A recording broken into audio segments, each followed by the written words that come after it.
Okay. Good morning, everyone. Good morning, everyone. This is Shyam Gagoria. Welcome to Byju's Exam Prep IAS. Now, before I start the discussion, if there is no issue with the sound, can you please give me a thumbs up? Done. Okay, so let's start. Yesterday, what we have done? Yesterday, we started with the concept of taxation. We have covered the remaining aspects within that concept of taxation. What we discussed yesterday, we have discussed the features, or let's say certain important ideas regarding GST, goods and services tax.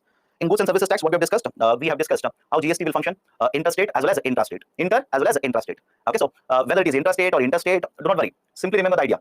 Whether it is inter or intra, the government will provide input to tax credit in all the places. ITC will be provided in all the places. And because government is providing input to tax credit in all these places,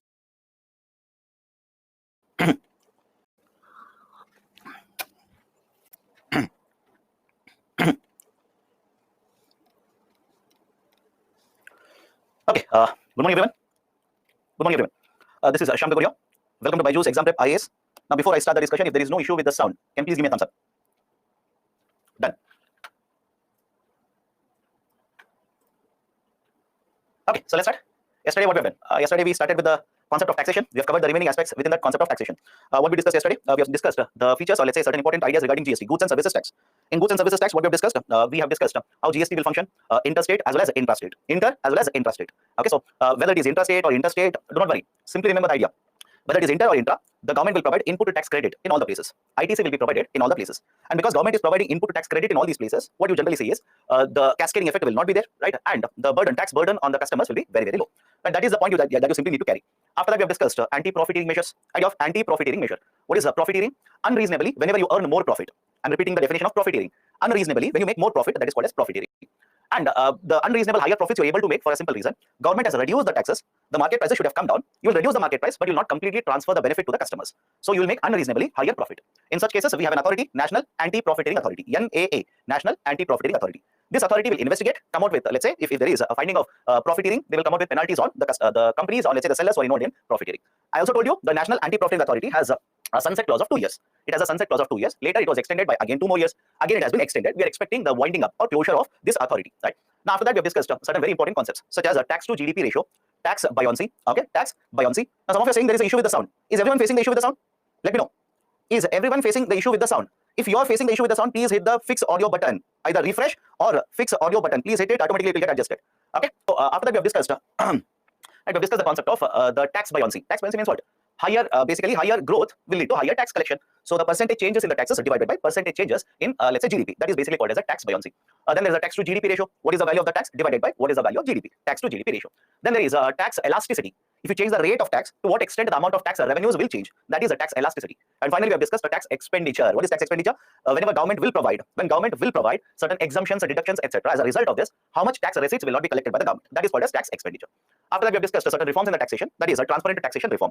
Then the concept of Laffer curve. Idea of Laffer curve. What does Laffer curve say? Whenever you increase the tax rate, the amount of tax revenue that you collect will keep on increasing. Simple. Whenever you increase the tax rate, amount of tax revenue that you will collect will keep on increasing, but till only certain threshold level, up to certain limit. After that, if you further increase the tax rate, your tax receipts will not increase, rather they will decrease. Why? We have discussed yesterday. I told you, people will feel the burden of taxation, and now they will start replacing work with leisure. They will reduce the work, they will start taking more rest, thereby reducing the amount of tax receipts. Done? So that is what we have discussed yesterday. After that, we started with the concept of money and banking. Money and banking, and in money and banking, we started with types of money. Types of money. There are 4 types. One is called as a fiat money. Right? Fiat money means what? Government issues an order. Through the order, we will provide certain value to a currency. Right? So that is a fiat money. For example, in India, we have currency coins and currency notes. Is it okay? Currency coins and currency notes. Right? We'll discuss more on coins and notes in some time. Please have patience. But before that, we had commodity money. Commodity money means where commodity itself was being used. Where commodity itself was being used for conducting transactions. Because money means what? It's a medium of exchange. Money is nothing but medium of exchange. So earlier, we used to use commodities as a medium of exchange. Hence, it was called as a commodity money. For example, we used gold, we used bronze, we used pearls, shell, etc. But over a period of time, we have shifted from the commodity money to the concept of fiat money. Commodity money has an intrinsic value, whereas fiat money doesn't have intrinsic value. And I told you, fiat money has a very, very high liquidity. What do you mean by liquidity? Whenever you want to convert this asset into money, how quickly you can convert the asset into money, that is called as liquidity. For example, yesterday we discussed gold and cash. And I told you cash has the highest liquidity. You don't need to convert cash. It has always the highest liquidity. But compared to, let's say, gold, right, cash has higher liquidity, or between, let's say, fixed deposit and savings bank account. Savings bank account has very high liquidity. Then we have discussed fiduciary money or bank money. Fiduciary money or bank money. And I started with the example. That is a check. Right? I gave an example where I came to the shop. You are owning a shop. I purchased a lot of goods from the shop, but I'll make a payment in the form of a check. Now, whether to accept the payment or not, it is entirely up to you, because check is not a legal tender. I repeat, check is not a legal tender. Government of India has not recognized the check as a legal tender. What do you mean by legal tender? Legal tender means the money that should be accepted as a form of a payment. Simple. The money that should be accepted as a form of a payment. Right? In fact, I told you one more example. I said, imagine I'll come to a shop, I'll purchase goods worth 100 rupees. I will take out 100 rupee note and give it to you. Should you accept it? Of course, yes, you should accept it. But on the other hand, if I write a check of 100 rupees to you, it is entirely up to you whether to accept it or reject it. That's the reason fiat money is a legal tender. Fiduciary money is not a legal tender. Done? Right? So this is basically the idea of different types of money. Fourth type is left out. Let me start with that. Commercial bank money. Commercial bank money. Have a look at this. Commercial bank money simply refers to the money that is created by the banks under the concept of fractional reserve system. FRS. Commercial bank money refers to that money which is created by the banks under fractional reserve system. Let me give us a very simple example. Right? Take this example. Please do not buy heart it. Don't waste your time. I'm only saying please do not buy heart it. Just to give you the idea, I've written the table here. What is the table?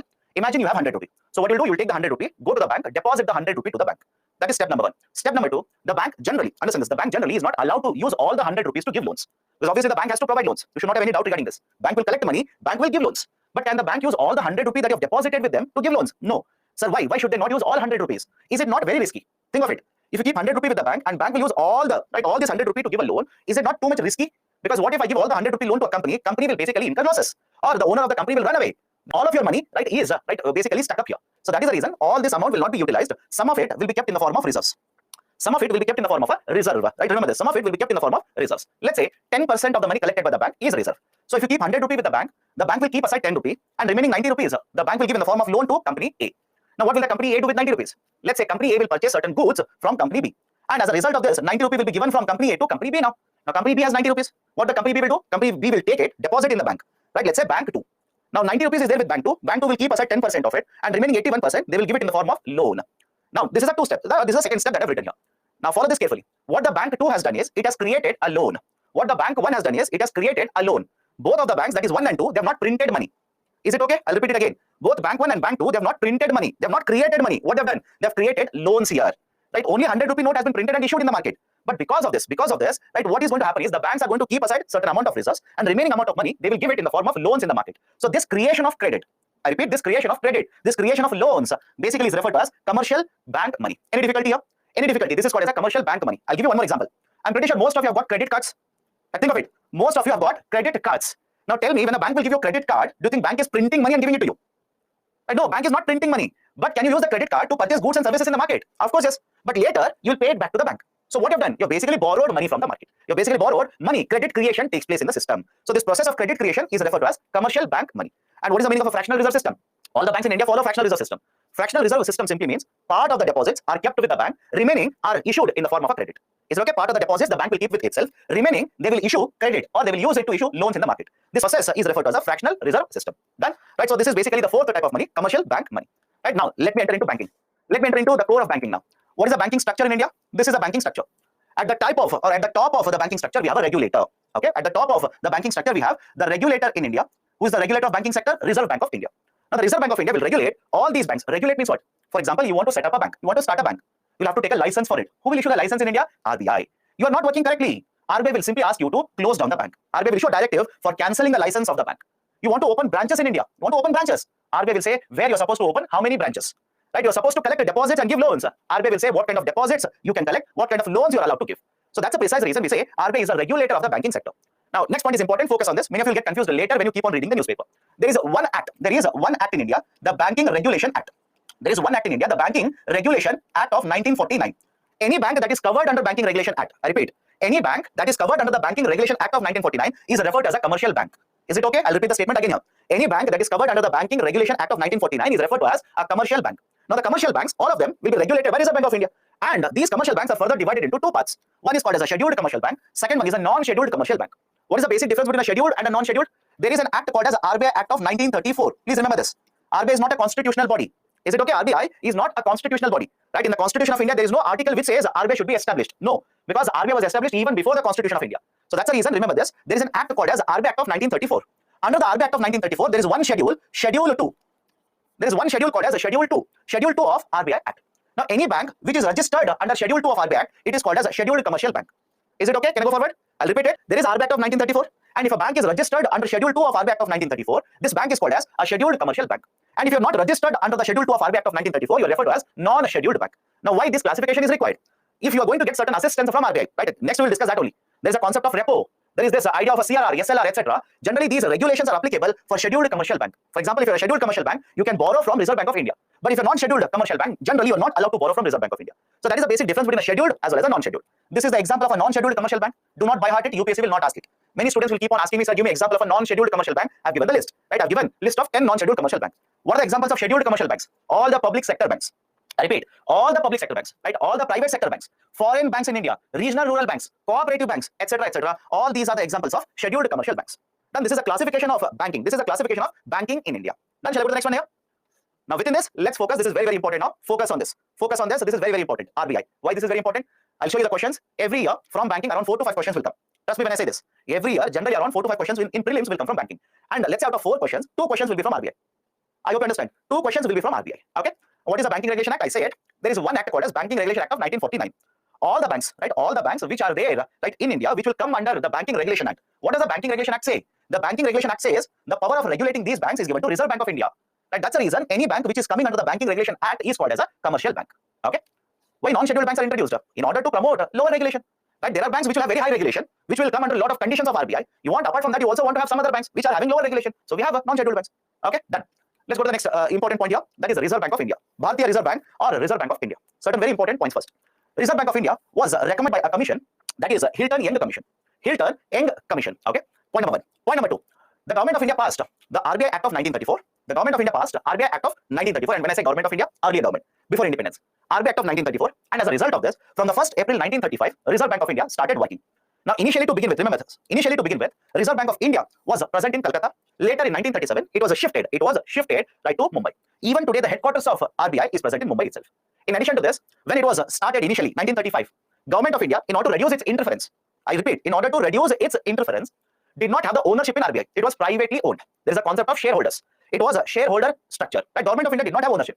But after the independence in 1949, Reserve Bank of India was nationalized. Reserve Bank of India was nationalized. So in 1949, RBI was nationalized. What do you mean by nationalization? Ownership will be transferred from the private sector to the government. From the private ownership, now it will be owned by the Government of India. Right? And since then, who owns RBI? Who owns RBI? It is the Government of India which owns the Reserve Bank of India. Done. Let me go forward.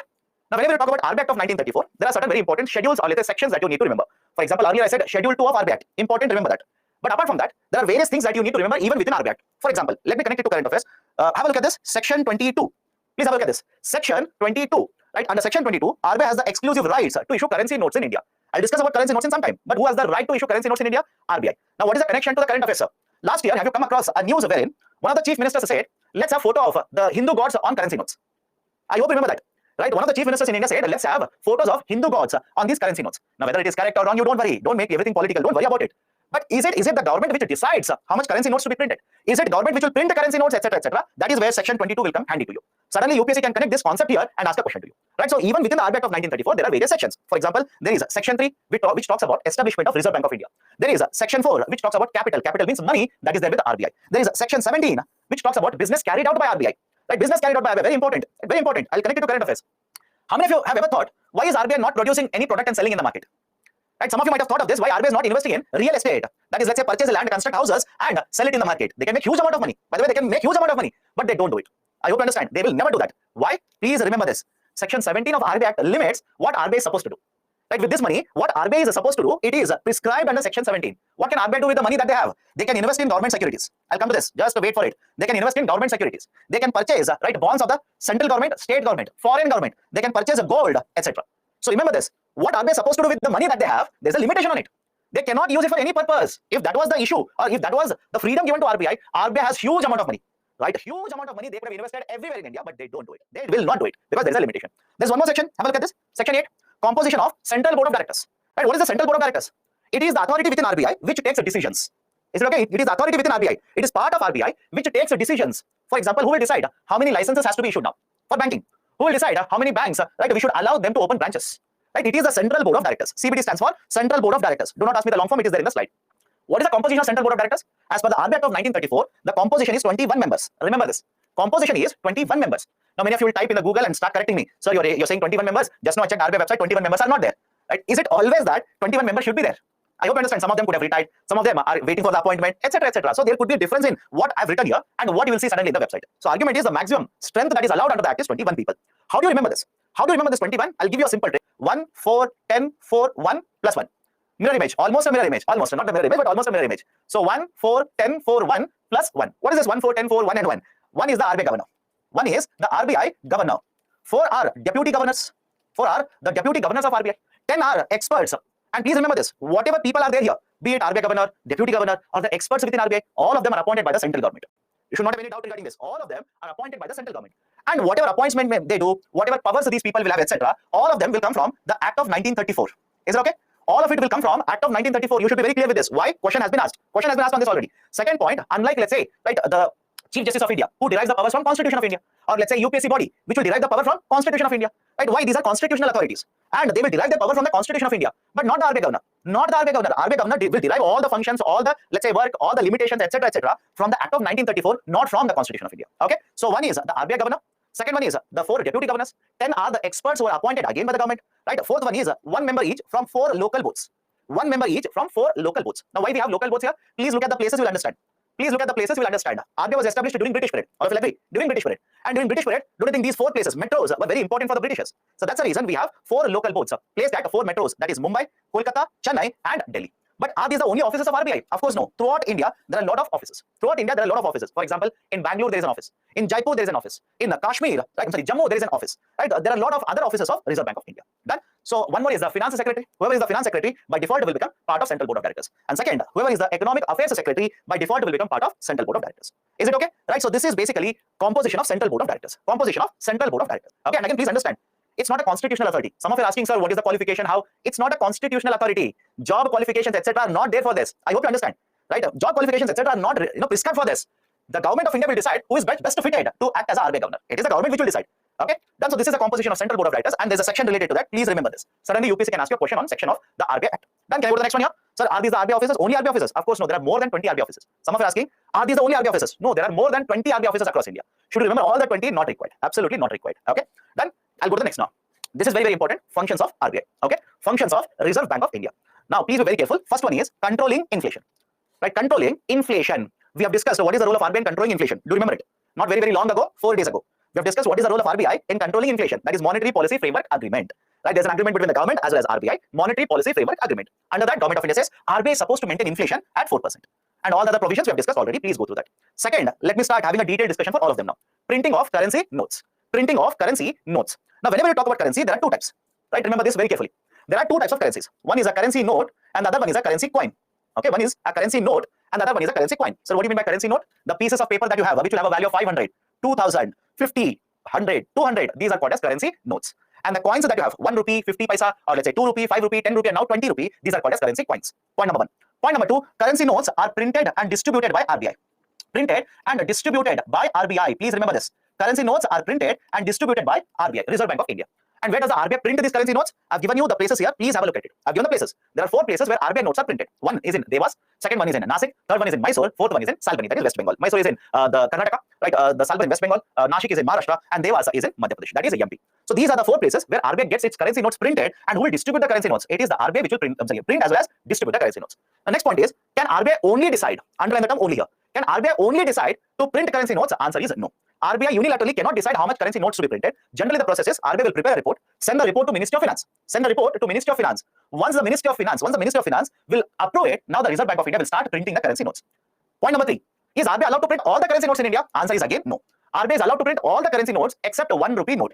I'll repeat it. Right? The RBI, that is the Reserve Bank of India, is allowed to print all the currency notes except 1 rupee note. Now you will ask me, sir, why? Right? Why? Tell me. Please understand this. As per Coinage Act, there is one act related to coins.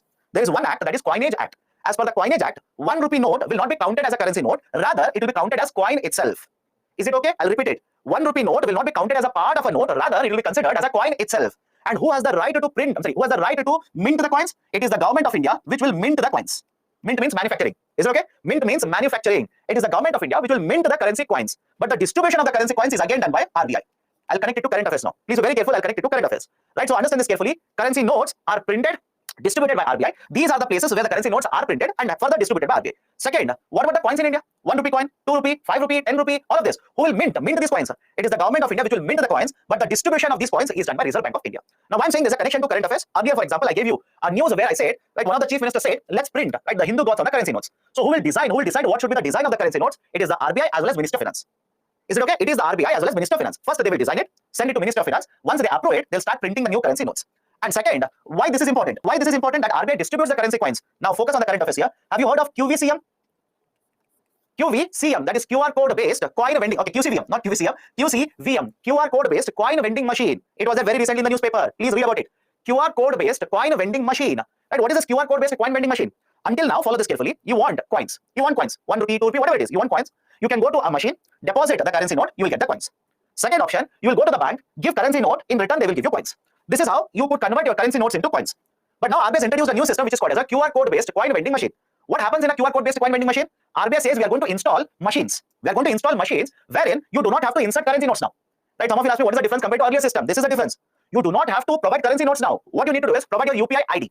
Provide your UPI ID, you'll get a QR, scan it. Now you can allow the bank to debit the amount from your bank account and the coins will be dispensed. Coins will be given to you. That is basically the idea of QR code based coin vending machine. And who has introduced this new system? RBI. Which means who is responsible for distribution of the currency notes as well as currency coins? It is the Reserve Bank of India which is responsible. Please be very careful. Questions can be asked from either side of it. Okay. So it is the RBI which will print the currency notes, also distribute them. Now second point is you take up any currency note now. Take up any currency note. 100, 500, 50 rupee, 10 rupee. You will see there is a photo of Mahatma Gandhi ji. Anybody who disagrees, please do let me know. Any currency note, you simply take it up, right, and have a look at the currency note. You will see photo of Mahatma Gandhi or bust of Mahatma Gandhi. Now, because Mahatma Gandhi's photos are there on the currency note, these are referred to as Gandhi series. These are referred to as Gandhi series notes. And from 1996, all the notes which have been printed by Reserve Bank of India are Gandhi series notes.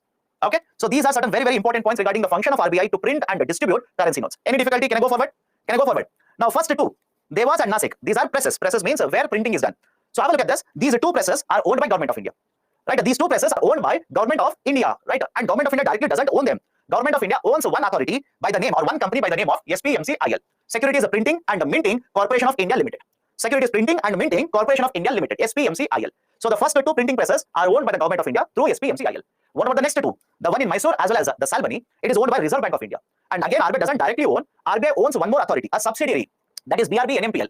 Bharatiya Reserve Bank Note Mudran Limited, and it is this Bharatiya Reserve Bank Note Mudran Limited which will own these two presses, that is one at Mysore, second one at Salbani. Done. So these are the important points. So what about the coins? What about the coins? The coins are minted by Government of India. We have minting presses also. Right? We have minting presses. For example, we have a mint in Mumbai. There is one mint in Mumbai. There is one more mint in Hyderabad. There is one more mint in Noida. Right? We have minting also done at different places like this. Okay, so minting done by the government, printing done by RBI, but the distribution of both of them is done by RBI itself. And as expected, so if you say from 1996 we have Gandhi series notes, what about before 1996? Please talk to your parents. Please talk to your parents again. Right? Again, if you want to do it. Otherwise, you can directly search in Google. You'll get it. Right? Why I said talk to your parents? Your parents will have old currency note. For example, you will also have a habit of storing one currency note, simply storing, not using it. In the same way, right? Either your mother or your father will also have one old currency note. Right? Old currency note. And I'll tell you, when you look at those old currency notes, you will not see the photo of Mahatma Gandhi ji. Rather, you will see, let's say, a satellite picture. You will see the picture of a satellite, or you will see in the center Ashoka Stamp. That is a symbol of Ashoka Stamp. Or you will see like a farmer carrying right a kuladi to the field as such. So there were different currency notes which were released earlier with different pictures. Right? Now we are not doing that. We are having only one picture, that is the photo of Mahatma Gandhi ji. That is the reason I say right from 1996 these are Gandhi series notes. Done. Right? So these are sort of very important points. Very, very important. Please be very careful. Can be asked by UPSC anywhere here. Now let me go to the next function. What is the work of CBD? All the decisions of RBI. I repeat, the decisions at RBI. For example, how much more money to print? Should we introduce right more money in the market? Reduce. Should we give license to the bank? Should we cancel the license of a bank? All these are the functions of Central Board of Directors. And there was one more question, interesting question. The student said, you told initially that the cooperative banks are part of scheduled banks, and it is written in the slide as well. But I have seen cooperative banks as non-scheduled. Please understand, within cooperative, they can be scheduled also, they can be non-scheduled also. They can be scheduled also, they can be non-scheduled also. Later, when I take up cooperative, I'll show you the structure of cooperatives. Have patience. Now, what is the function of the Reserve Bank of India as a banker to the government? Very, very famous. We will discuss a lot of right issues here. Please be very careful. Let's start.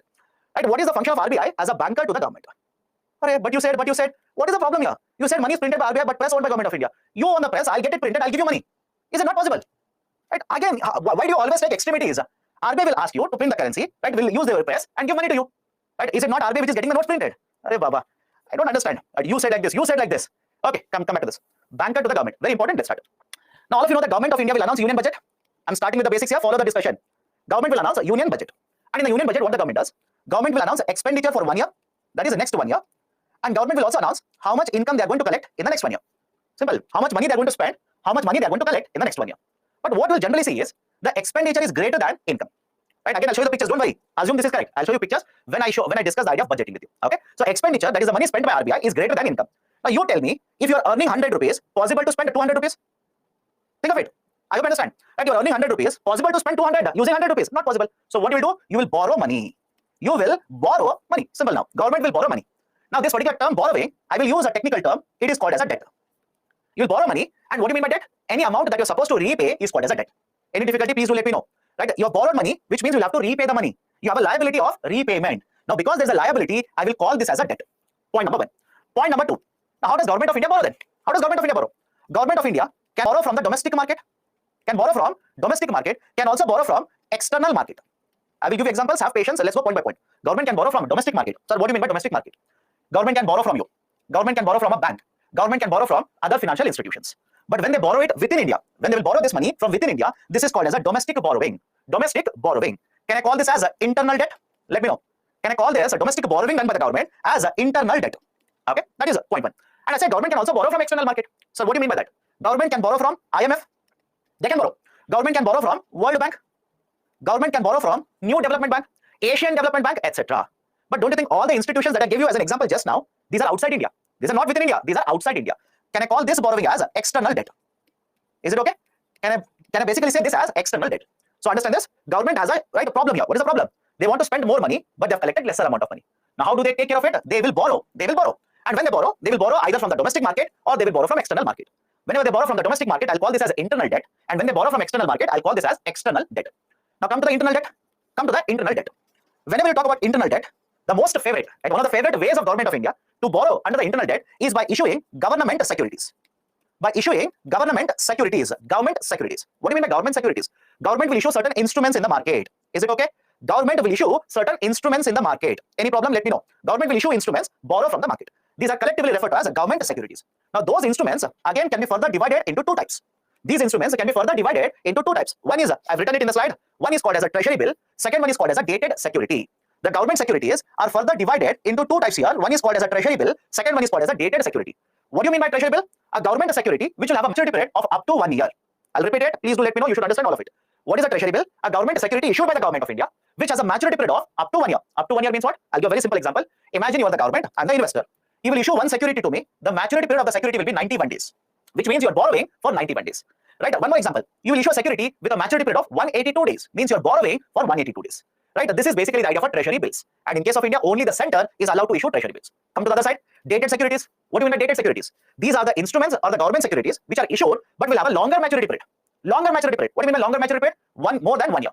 For example, 2-year government securities, 3 year, 5 years, 10 years, 14 years, 30 years, and 40 years. The longest maturity, remember this, the longest maturity as of now of a government security issued in India, it is 40 years. Any difficulty here? Now, these government securities, in other countries, we use different names. In other countries, we use different names. For example, in USA, we collectively call these government securities as treasuries. Is it okay? In USA, we'll call these collectively as treasuries. And whereas in UK, we generally refer to these as gilt-edged securities. Gilt-edged securities. Gilt-edged securities. Right? Now, don't say, sir, gilt spelling is wrong. No, it is a GILT itself. It is a GILT itself, gilt-edged securities. I'll tell you a reason why these are called as gilt-edged, but you don't worry, UPSC will not ask you this. Have you seen certain instruments or even certain certificates where in the corner there is a covering like this? Let me know. Have you seen these particular securities or let's say certain certificates where in the corner they will have let's say silver, right, a triangle, right, or a golden triangle like this? This is called as a gilt edge. Is okay? This is referred to as a gilt edge. And because these government securities had gilt edging like this, these are referred to as gilt edged securities. So in UK, these are collectively called as gilt edged securities. Right? In USA, these are called as treasuries. In India, we collectively call them as government securities. Now come to the point here. Treasury bills are only allowed to be issued by the center, whereas dated securities, both central government as well as state government is allowed to issue them. And next point is important. Can I call these dated securities as government bonds? Think of it. Can I call these as government bonds? What is the feature of a bond? Please remember, when I was discussing questions on inflation, I introduced the concept of a bond. What is the feature of a bond? Bond generally has a maturity period of more than 1 year. I repeat, bond has a maturity period of more than 1 year. Dated securities, what is the maturity for them?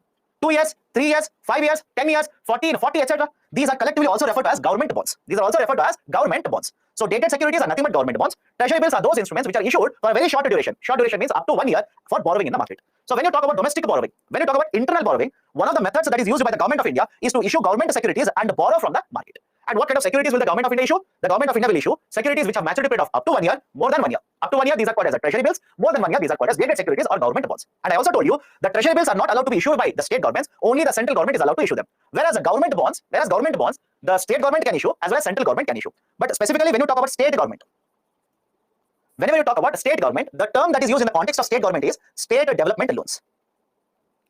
Right? These are referred to as state development loans. SDL, state development loans. Done. This is how government of India will borrow from the domestic market. There are various other sources. Not today. I'll tell you. Don't worry. We are discussing RBI, not government of India. That's the reason. When I discuss government of India's finances, I will tell you which are the different sources through which government will borrow from the domestic market. Now let me go here. Let me go here. Whenever you talk about internal as well as external debt, always remember this. Most of the debt. What is the point number? Point number 4.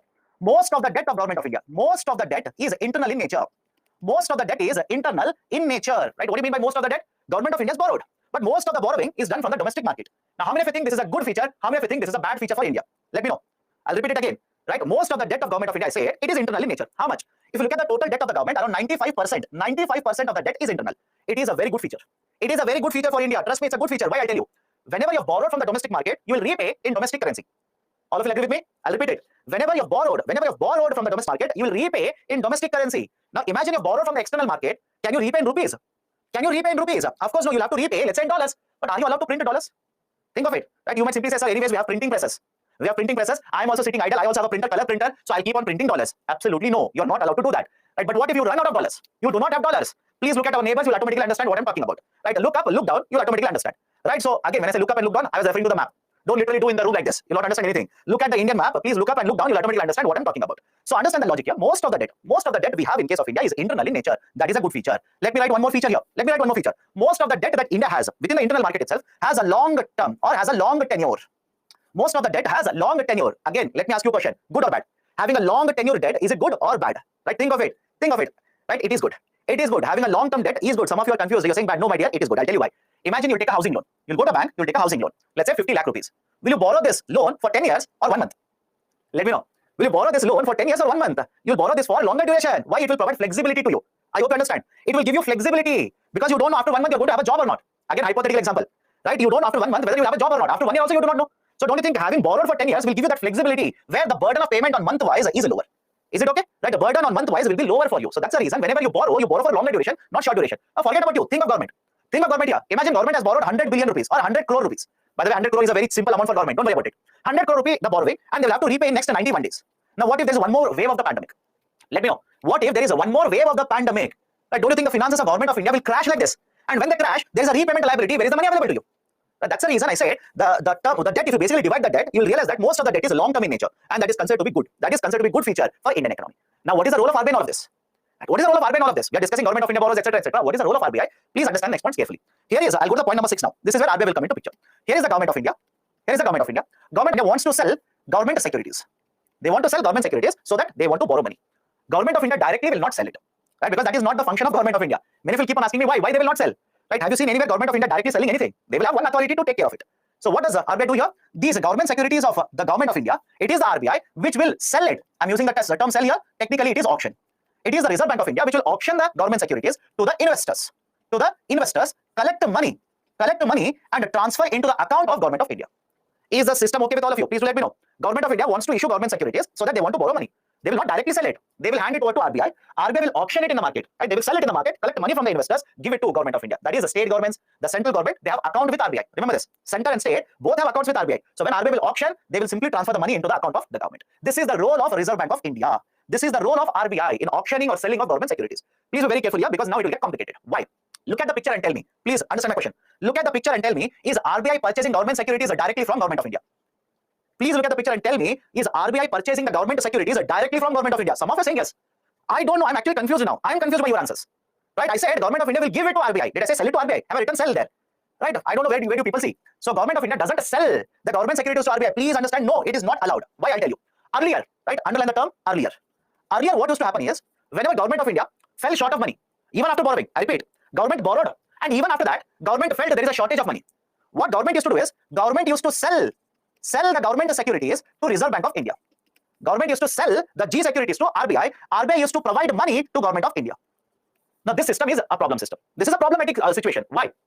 Right? Look at this very carefully. RBI will provide money to government of India means what? This money was not there in the circulation. Is it okay? I'll repeat it. Government of India, let's say hypothetically, will sell 100 crore worth of G securities to RBI, and RBI will give 100 crore rupees to government of India. Now tell me, this 100 crore rupee money that is given to government of India, was it there in the economy earlier?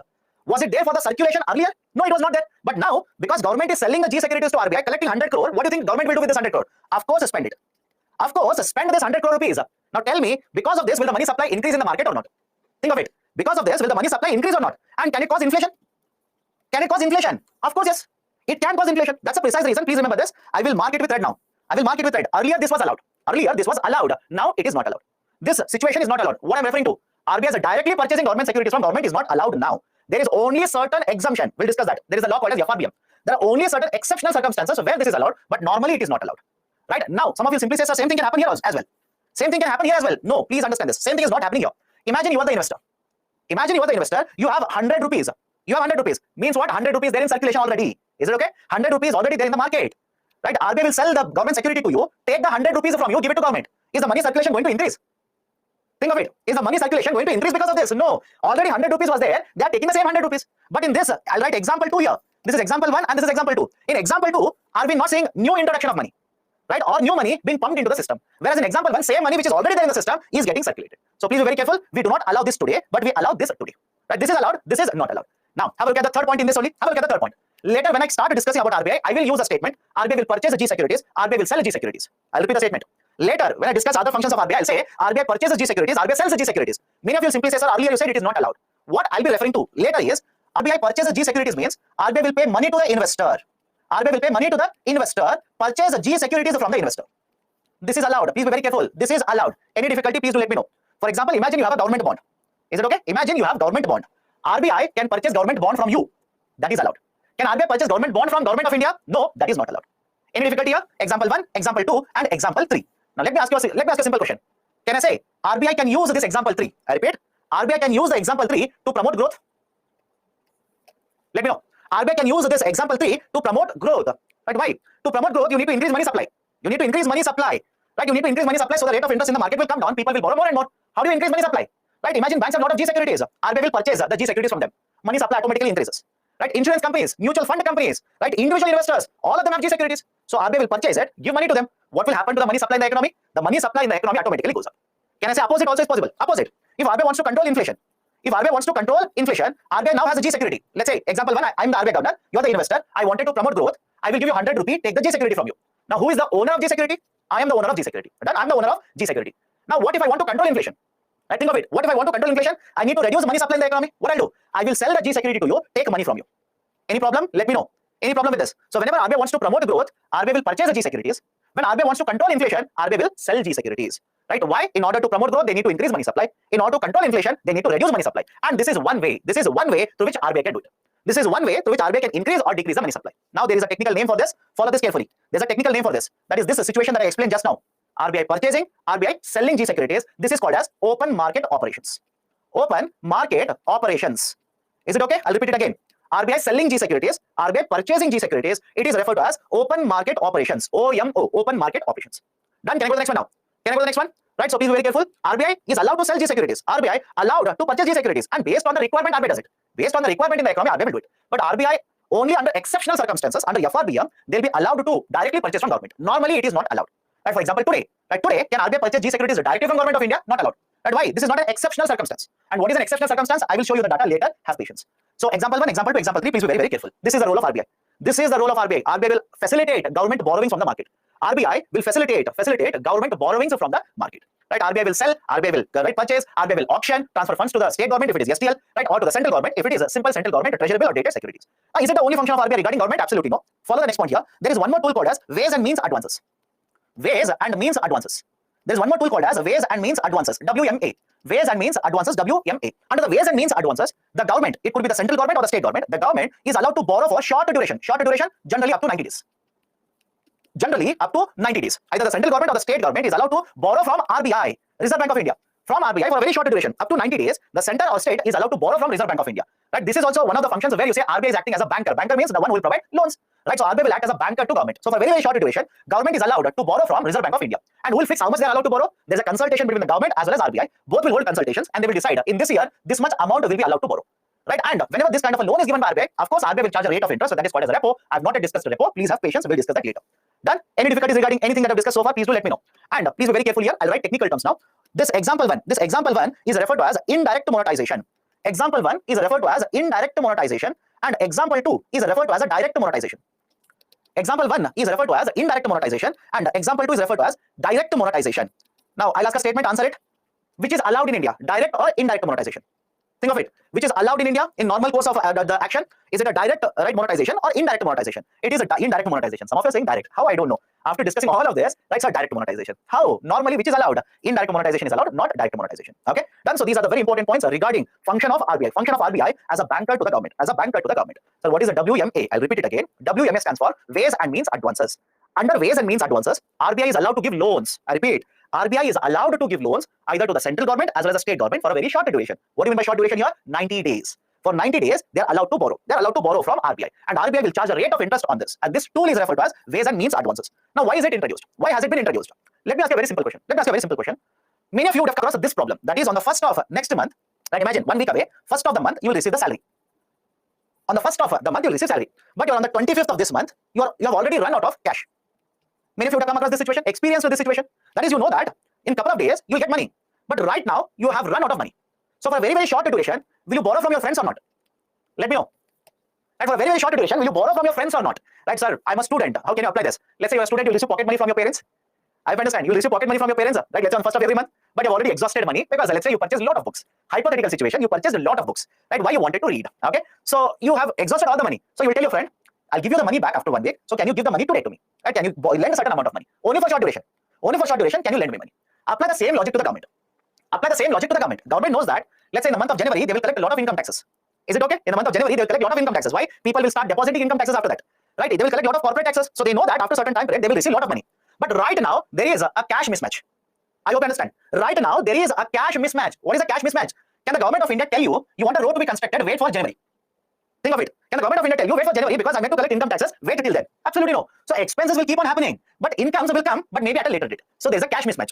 So for a very short duration, government will be allowed to borrow from RBI, and this tool is referred to as Ways and Means Advances. Okay, Ways and Means Advances. Done. So this is the basic idea of Ways and Means Advances. Now let me come to the points here. Let me come to important points. In addition to this role of RBI, right, that is basically acting as a banker to government, there is a very important concept that was there in the newspaper. The idea of, I'll come back to this, don't worry. Idea of Operation Twist. Concept of Operation Twist. Right, very important, very technical, but follow the discussion first. Follow the discussion. Do not complicate it. Follow the discussion. Let me start with the basics here. What is a bond? Bond is a debt instrument. Any problem with this? Bond, nothing but a debt instrument. What is the meaning of a debt instrument? Anything that you are using to borrow. Right? It is a security using which you will borrow from the market. Who is allowed to borrow from the market using bonds? Companies are allowed. Government is also allowed. And when I say government, it could be the central government, it could be the state government. Both are allowed. Now, whenever you talk about the bonds, if you are going to purchase a bond, will you expect returns on it or not? Right? Is it okay? Right? You've invested in a bond, you want to earn a return or not? Of course, yes.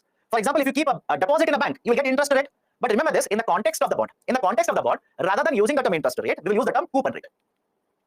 Is it okay? Rather than interest rate, we'll simply use the term coupon rate. So what is the meaning of a coupon rate? Imagine here is a bond. Imagine here is a bond, and the value of the bond is 100 rupees. I've given examples here. Please have a look at it. Please have a look at it. The value of this bond is how much? 110. What is the value of this bond? 10 rupees. What is the value of this bond? 100 rupees. Are the pictures visible to all of you? Please look at the pictures. You're seeing a bond instrument, and you're seeing on the bond certain number is written. 10 rupee, 110 rupee, 100 rupee. This is called as a face value of the bond. This is called as a face value of the bond. Now, whenever the bond is issued, face value is there. What is the importance of the face value? The interest is always calculated upon face value. Remember this. The interest or the coupon that you're earning is calculated on the face value of the bond. For example, imagine this bond face value is 100 and the coupon rate is 10%. Now tell me how much interest you will earn yearly. How much interest you will earn yearly? You will earn the interest of 10 rupees. Any difficulty in understanding this? Any difficulty? So anybody who owns the bond, who is the owner of the bond today, will get 10 rupees from the government. They'll simply get 10 rupees from the government. Annually, they will receive 10 rupees. Point number one. Point number two, government bonds as well as corporate bonds are tradable in nature. I repeat, the government bonds as well as corporate bonds are tradable. Tradable means what? You can sell these bonds, you can purchase the bonds. Right, I'll repeat it. The government bonds as well as the corporate bonds are tradable in nature. Tradable means you can sell the bonds, you can purchase the bonds. Right, for example, today, will you be allowed to purchase government bonds? Of course, yes. Of course, yes. You should have a demat account. Right, you can use the demat account to purchase the government bonds. Can you purchase corporate bonds? Of course, yes. Right, so you can purchase, I can purchase, banks are allowed to purchase, insurance companies are allowed to purchase, foreign investors are allowed to purchase. So a lot of investors in the market, right, of course, are following the guidelines, are allowed to purchase the government bonds as well as corporate bonds and sell the government bonds as corporate bonds. Now tell me, very simple question to all of you. Tell me, if you are buying and selling government bonds, will the market price of the bond remain same? Think of it. Think of it. It's a very simple sequence here. You are buying and selling government bonds. Will the market price of the bond remain same? Of course, no. What do you mean by market price here? Imagine I have a bond here. In my hand, I have a bond. Face value of the bond is 100 rupees. Face value.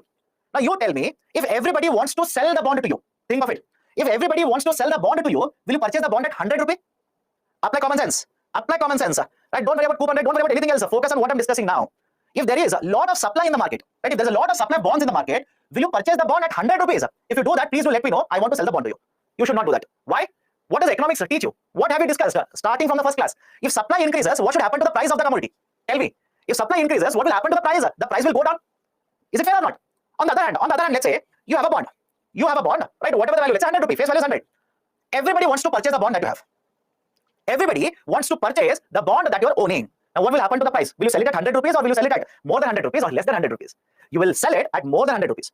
Does it make sense or not? Please do let me know. Because everything is based on supply and demand. Everything is based on supply and demand. Whatever could be the face value of the bond, don't worry. What is the importance of face value? The coupon amount is given based on face value. I repeat, the coupon amount, right, is given based on face value of the bond. But when you purchase the bond, you could purchase it at more than 100 rupee or less than 100 rupee. It depends on the market situation. I'll give you real life examples, right? Understand this carefully. Imagine 2 more banks in the international market will collapse. Very, very big banks, right? Very, very large banks will start collapsing now. How many of you think foreign investors will remain in India? Let me know. How many of you think that foreign investors will keep their money in India? Absolutely no, they will not keep it. I'll tell you why. Imagine you're a foreign investor. Why will you keep your money in rupees? Is it not dangerous? Rather, you will sell all the instruments that you're owning. You simply sell them, take out the money from India. Are you not seeing the same thing happening in the market today? If you say, sir, I've not seen it, then you're not reading newspapers. Simple. Then you're simply not reading newspapers. I will realize it. But I'll give you one more example. Imagine the stock market crashes. Stock market means the shares, Adani group of companies, etc., etc. Right? The stock market shares, right? The prices will fall. Where do you think it is safe to invest now? Think of it. Where do you think it is safe to invest? Is it safe to invest in a stock market or bond market? Right? People will, or that is investors, will shift their investment from the stock market to the bond market. Right now, right? I've given you 2 examples. Understand this. I've given you 2 examples. First example, supply of the bonds increased. Market prices will go down. In the second example, demand for the bonds increased. Market prices will go up. Any problem in understanding this? Any problem in understanding this? Right? So the argument is simple. Whatever could be the face value, I repeat, whatever could be the face value, do not worry about it. What is the importance? Government which has issued the bond will calculate the coupon only on face value. They will calculate the coupon only on face value. That is, if a bond, have a look at this. This is one of the bond. Right? I'm talking about this. This is one of the bond. What is the face value of the bond? 100 rupee. What is the use of this 100 rupee? The coupon is calculated on the face value. Right? But the argument is, because the bonds are tradable in the market, you can buy them, you can sell them, etc., etc. The market prices of the bonds will not be 100. It could be more than 100. It could be less than 100. Now, let me ask you a very simple next point. Follow this carefully. Let me ask you a very simple question. Imagine the demand for the bonds goes up. Demand for the bonds is very high. What will happen to market prices? Follow the sequence. Follow the sequence. Demand is very high. Okay? Demand is very high. What will happen to market price? Market price decreases. No, market price increases. Market price increases. That is, let's say a bond which is having a face value of 100, you will not be able to purchase at 100. Now the market price is 105 rupees. You paid 105 rupees and purchased the bond. What is your investment? Many of you will get confused here. Follow this. What is your investment? You have invested 105 rupees. Now let's say 1 year is over. Your investment is 105. 1 year is over. Now government will calculate 8% of face value of the bond. What is the face value of the bond? 100 rupee. Agreed. Face value of the bond is 100. So government will calculate 8% of 100 and will give you coupon amount of 8 rupees. Will give you coupon amount of 8 rupees. Now calculate it. Calculate it. Your investment is 105. You have earned a coupon of 8 rupees. Right? Don't you think? Understand this. Don't you think your rate of interest, the rate of interest that you're earning has gone down because the market prices have gone up? Is it okay? I'll repeat it. The rate of interest that you're earning has gone down. Rate of interest. Don't say, sir, I'm still earning 8 rupees. Yes, you're still earning 8 rupees. But what is your investment now? What is your investment? Your investment is not 100. It is rather 105. So you have invested 105. You will get, right, 8 rupees. No doubt, you'll get 8 rupees. But what is your actual returns rate? What is the percentage returns you're earning? It will not be 8%. It will be less than 8%. Right? And this actual rate of returns is called as yield rate. I've written it here. Let me show you. The actual returns that you're going to earn, it is yield rate. Please do not be confused between the coupon and yield rate. Coupon is how much will be given by the government. How much is given by the government? 8% of face value. But you may purchase the bond at face value or higher or lower than face value. So if the market prices are higher, if the market prices go up, I hope you understand, if the market prices will go up, what will happen to the percentage returns you are earning? Percentage returns you are earning will go down. Any difficulty? Any difficulty? Percentage returns will go down. On the other hand, let's say everybody is selling bonds now. Okay? Everybody is selling the bonds. Supply of the bonds in the market is very high. You tell me, will you purchase it at 100 or less than or higher than 100 rupees? I hope you understand. Everybody is supplying bonds, right? People are selling bonds in the market. Supply has gone up. What will happen to the market price of the bond? Market price of the bond automatically has to be lower. It has to fall down, right? Again, I'm taking 100 rupees as a reference point. I'll give you one more example. If the last week market price was 115 rupees, let's imagine. Last week, the market price of the bond is 115. This week, all the investors are selling the bond. Will it not fall below 115 rupees? Will the market price fall or not? Of course, yes. So market prices should go down. Now imagine you purchase the bond at 95 rupees. You invested 95, purchase the bond. 1 year is over. Government will give you how much money? 8 rupees. Any difficulty? Because always a coupon based on face value. 8% of 100, government will give you 8 rupees. So now what is your rate of returns? What is the rate of returns? What is the yield? Actual rate of returns you are earning. Will it be more than 8% or not? Will it be higher or not? Right? Answer is this. Right? So argument is simple here. Do not complicate it. Do not complicate this issue. right? One is coupon. Coupon means what? Whatever is the face value, on the face value government will give it. If the face value is 100 rupees, coupon rate is 8%, government irrespective, underline that, irrespective of whatever price you have paid for the bond will keep on giving you 8 rupees every year. But what if you have purchased it at more than 100 rupees, more than 115 rupees, more than 120 rupees at a higher market price? If you paid a higher market price, the actual interest rate you are earning will be lower. And that actual interest rate is yield. Right? The actual rate of returns that you earn in percentage, that is yield. Okay, so when the market prices will go up, right? Have a look at this. When the market prices will go up, yield rate will go down. Agreed? When the market prices will go up, yield rate will go down. And when the market prices will go down, yield rate will go up. In simple, please remember this. I've written it in the PPT here. Right? The market prices are inversely related to yield rates. The market prices are inversely related to the yield rates. If the market prices go up, yield rate will go down. And if the market prices will go down, yield rate will go up. This is the connection. Please remember this. Questions have been asked on this. Questions have been asked on this. So please be very, very careful. Okay, can I go forward now? Can I go forward? What is decreasing rupee value? I've not discussed exchange rate. Why are you bringing exchange rate and inserting exchange rate here? Don't do that. We'll discuss that later. So USA collapse. Right? I'll explain that. Have patience, no? Why not have some patience? I'm not discussing that. I'm discussing this. Let's focus on the point of discussion now. Later we'll take it up. So I want to learn everything right now, because I'm going to exams at 10 o'clock. No, have patience. Okay? Okay, done. So interest rate and yield rate. Let me show it. Let me see at least now. Can you see this piece of paper? This is to the level that we're going now. Okay, can you see this piece of paper? Tell me what is written in the third line. Tell me what is written on the third line. Can you see the third line or not? 8%. That is coupon rate. That is a coupon rate. You purchase this bond, keep it with yourself. Government will give you 8% of 100 rupees. Agreed? Any difficulty here? Now, you will sell it to someone else. Will you sell it at 100 rupees? Let me know. You will sell it to somebody else. Let's say to me. You will sell it at 100 rupees.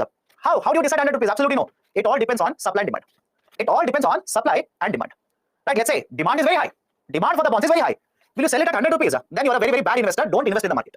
Do not invest in the market. You are a very, very bad investor. Why? You don't even understand when the demand is higher, you should sell it at higher price. So, right, this is a bond. Will you sell it at 100? No. You will sell it to me at, let's say, 110 rupees. Now look at this. Who is the owner of this bond? Who is the owner of this bond? I am the owner. I might have paid 110 rupees, but government will simply calculate 8. Is it okay? Is it okay? Right? Government will simply calculate 8% of 100 rupees and give me 8 rupees. I can tell the government, but sir, I paid more than 100. Government says, I'm not worried about it. Government says, don't tell me about it. I have simply told anybody who owns it, I will give you 8% of 100. So take, here is your 8 rupees. But what is my investment? Tell me, what is my investment? My investment is 110 rupees. But how much did I earn? I earned only 8 rupees. Use your calculator, find out how much returns you are getting. It will not be 8%, it will be around 7%. So what has happened? The actual returns that I'm earning, is not 8%, it is less than 8%. But later, let's say, right, later I will sell this particular bond to you. I purchase at 110, I will sell it to you at 105. So have a look at this. At 110 rupees, what is the yield rate? 7.2%. All of you agree? Think of it. At 110 rupees, what is the yield rate? 7.2%. I will sell it to my friend, let's say at 105 rupees. I will sell it to my friend at 105 rupees. What has happened to market price? Market price has gone down. Now my friend owns this particular bond. After the 1 year is over, he will receive how much money from the government? He will receive 8 rupees. Is it okay? 8% of 100, 8 rupees. Now calculate again. Open your calculator. Calculate 8 divided by 105. Will it be more than 7.2%? Of course, yes. It will be somewhere around 7.5%. Somewhere around 7.5%. Now you tell me, when the market prices have gone down, what has happened to yield rate? What has happened to yield rate? The yield rate has gone up. And can I do it vice versa? Can I do the vice versa now? If the market prices goes up, what will happen to yield rate? Yield rate will go down. That is basically the inverse relation between the market prices and the yield rate on a bond. Any difficulty now? And at least now it should be easier for you. Right? Market prices are inversely related to the yield rate. Simply remember this. It's basically this idea. Okay, so open market operation means what? Buying and selling government securities. All of this we have discussed. Now have a look at this. So why this is important? Right? What I've discussed, the same thing is there here. Please have a look at it. Right? Whatever I've discussed, it is there in the slide. Please have a look at it. Now, why should you understand all of it? Why should you understand all of this? There is a tool used by RBI called as Operation Twist. Very, very beautiful tool. Follow the discussion. You will praise the beauty of this particular tool. Follow my discussion now. Operation Twist is a tool that was used by RBI a couple of years ago during pandemic. During pandemic, RBI used a tool called as Operation Twist. So what was the situation in the pandemic? Inflation rate is higher. Inflation rate is higher. Okay. Next, next point is, what has happened to growth? Growth rate has come down.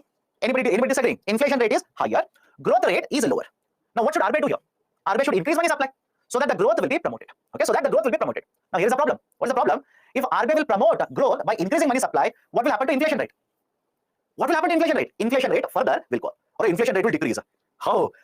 Right? What is your analysis? Inflation rate will go up. Money supply increases, it will cause inflation. It will cool down inflation. I don't understand. So it will cause inflation. But if you keep on controlling money supply, what will happen to growth? Growth is already low. Now there's a problem. Inflation rate high, growth rate is low. If I promote more supply of money, it will cause inflation. But can I sit quietly also? If I sit quietly, growth will not happen. So what I need to do, I will have to reduce interest rates in the market. Look at the beauty of this. Follow this carefully. I will have to reduce interest rates in the market because ultimately objective of higher money supply is reduced interest rates. All of you agree? When the money supply increases, what will happen to interest rates in the market? Interest rates in the market will go down because a lot of money is there, right? Imagine this. You want to borrow money. You want to borrow money in the market. If only one lender is there, don't you think the rate of interest will be higher? Now, rather than only one lender, imagine 100 lenders want to give you loan. All of them want to give money to you. Will you take at a higher rate of interest or lower rate of interest? Lower rate of interest. So we need to ensure that interest rates will become low. Now follow the discussion. Under the operation twist, RBI simultaneously, right? I repeat, RBI simultaneously will sell short-term bonds and buy long-term bonds. I'll repeat it. That's the beauty of operation twist. Under the operation twist, RBI simultaneously will sell short-term bonds and buy long-term bonds and of same value. What do you mean by this? Let's take a simple example. Do not worry about tenure. Listen to me. Do not worry about tenure here, right? Rather than telling you people, I will only fold it because many of you will ask me question later. So what is the value of the bond? 100 rupee. So have a look at this. On one side, RBI will sell a bond worth 100 rupee, and on the other hand, RBI will purchase a bond worth 100 rupee. Is it okay? RBI on one side will sell bond worth 100 rupee, and on the other hand will purchase a bond worth 100 rupee. So if you sell bond and purchase a bond, answer now, will the money supply change? Think of it, right? You are selling 100 rupee worth of bond, you are purchasing 100 rupee worth of bond. Will the money supply change? No. Money supply will remain same. And if money supply doesn't change, don't you think this operation twist doesn't affect inflation rate? The operation twist will not contribute to inflation rate. That is point one. Point two, if RBI is selling and buying government securities, can I say operation twist is a type of open market operation? Is it okay? Right? If RBI is selling and buying government securities, can I call the operation twist as open market operation? Again, yes. Point number two. Point number three. Now many of you will be thinking RBI is an idiot. RBI is a stupid fellow. It is selling 100 rupee worth of bond. It is buying 100 rupee worth of the bonds. What is the point here? They are not doing any difference. Absolutely no. Follow now. When RBI sells, they will sell short-term G security. And RBI will purchase, it will purchase a long-term G security. Remember this. When RBI will sell, it will sell short-term G security. And when RBI will purchase, it will purchase a long-term G security. And specifically focus on the latter part here. Long-term is a 10-year maturity period G securities. Very, very important. Understand this. When I say long-term, it is the 10-year G securities. That is the G securities having a maturity period of 10 years. Why this is important? The 10-year G securities are referred to as a standard in the market. Are referred to as a standard. They can use the term standard or they will also use the term benchmark. I hope you understand. The 10-year G securities are a standard or a benchmark in the bond market. What do you mean by standard or benchmark? Every other borrower or a lender in the market will track what is happening in the 10-year G security. I hope you understand. Every other investor in the market as well as a borrower in the market will simply follow what is happening in the 10-year G security. Right? This is a standard. This is a benchmark. Meaning what? Follow this carefully.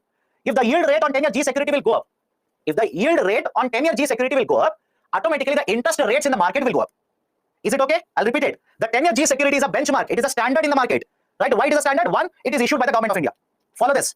It is issued by government of India. And you tell me, if government of India issues a bond, will you have more confidence on the bond or not? Think of it. Right? Just think of it. Right? If a government of India has issued a bond, will you have more confidence on the bond or not? Of course, yes. It is issued by the government. And trust me when I say this, after independence, whatever bonds have been issued by the government has always repaid the money. Government has always honored the repayment, which means there has been no default by the government. Government has never taken the money by issuing a bond and has defaulted. Defaulted means not paying back. There is no instance, there is no example of government of India doing it. That is the precise reason government of India securities carry very high confidence in the market. But within these securities, it is the 10-year government security which has the highest confidence in the market, hence called as a benchmark or a standard in the market. And what is the importance of this? If the 10-year G security benchmark, the yield rate will go up, interest rate in the market automatically will go up. So what is the meaning of it? I'll give a very simple example. Imagine, right? I want to issue this particular bond to you. I'm a company.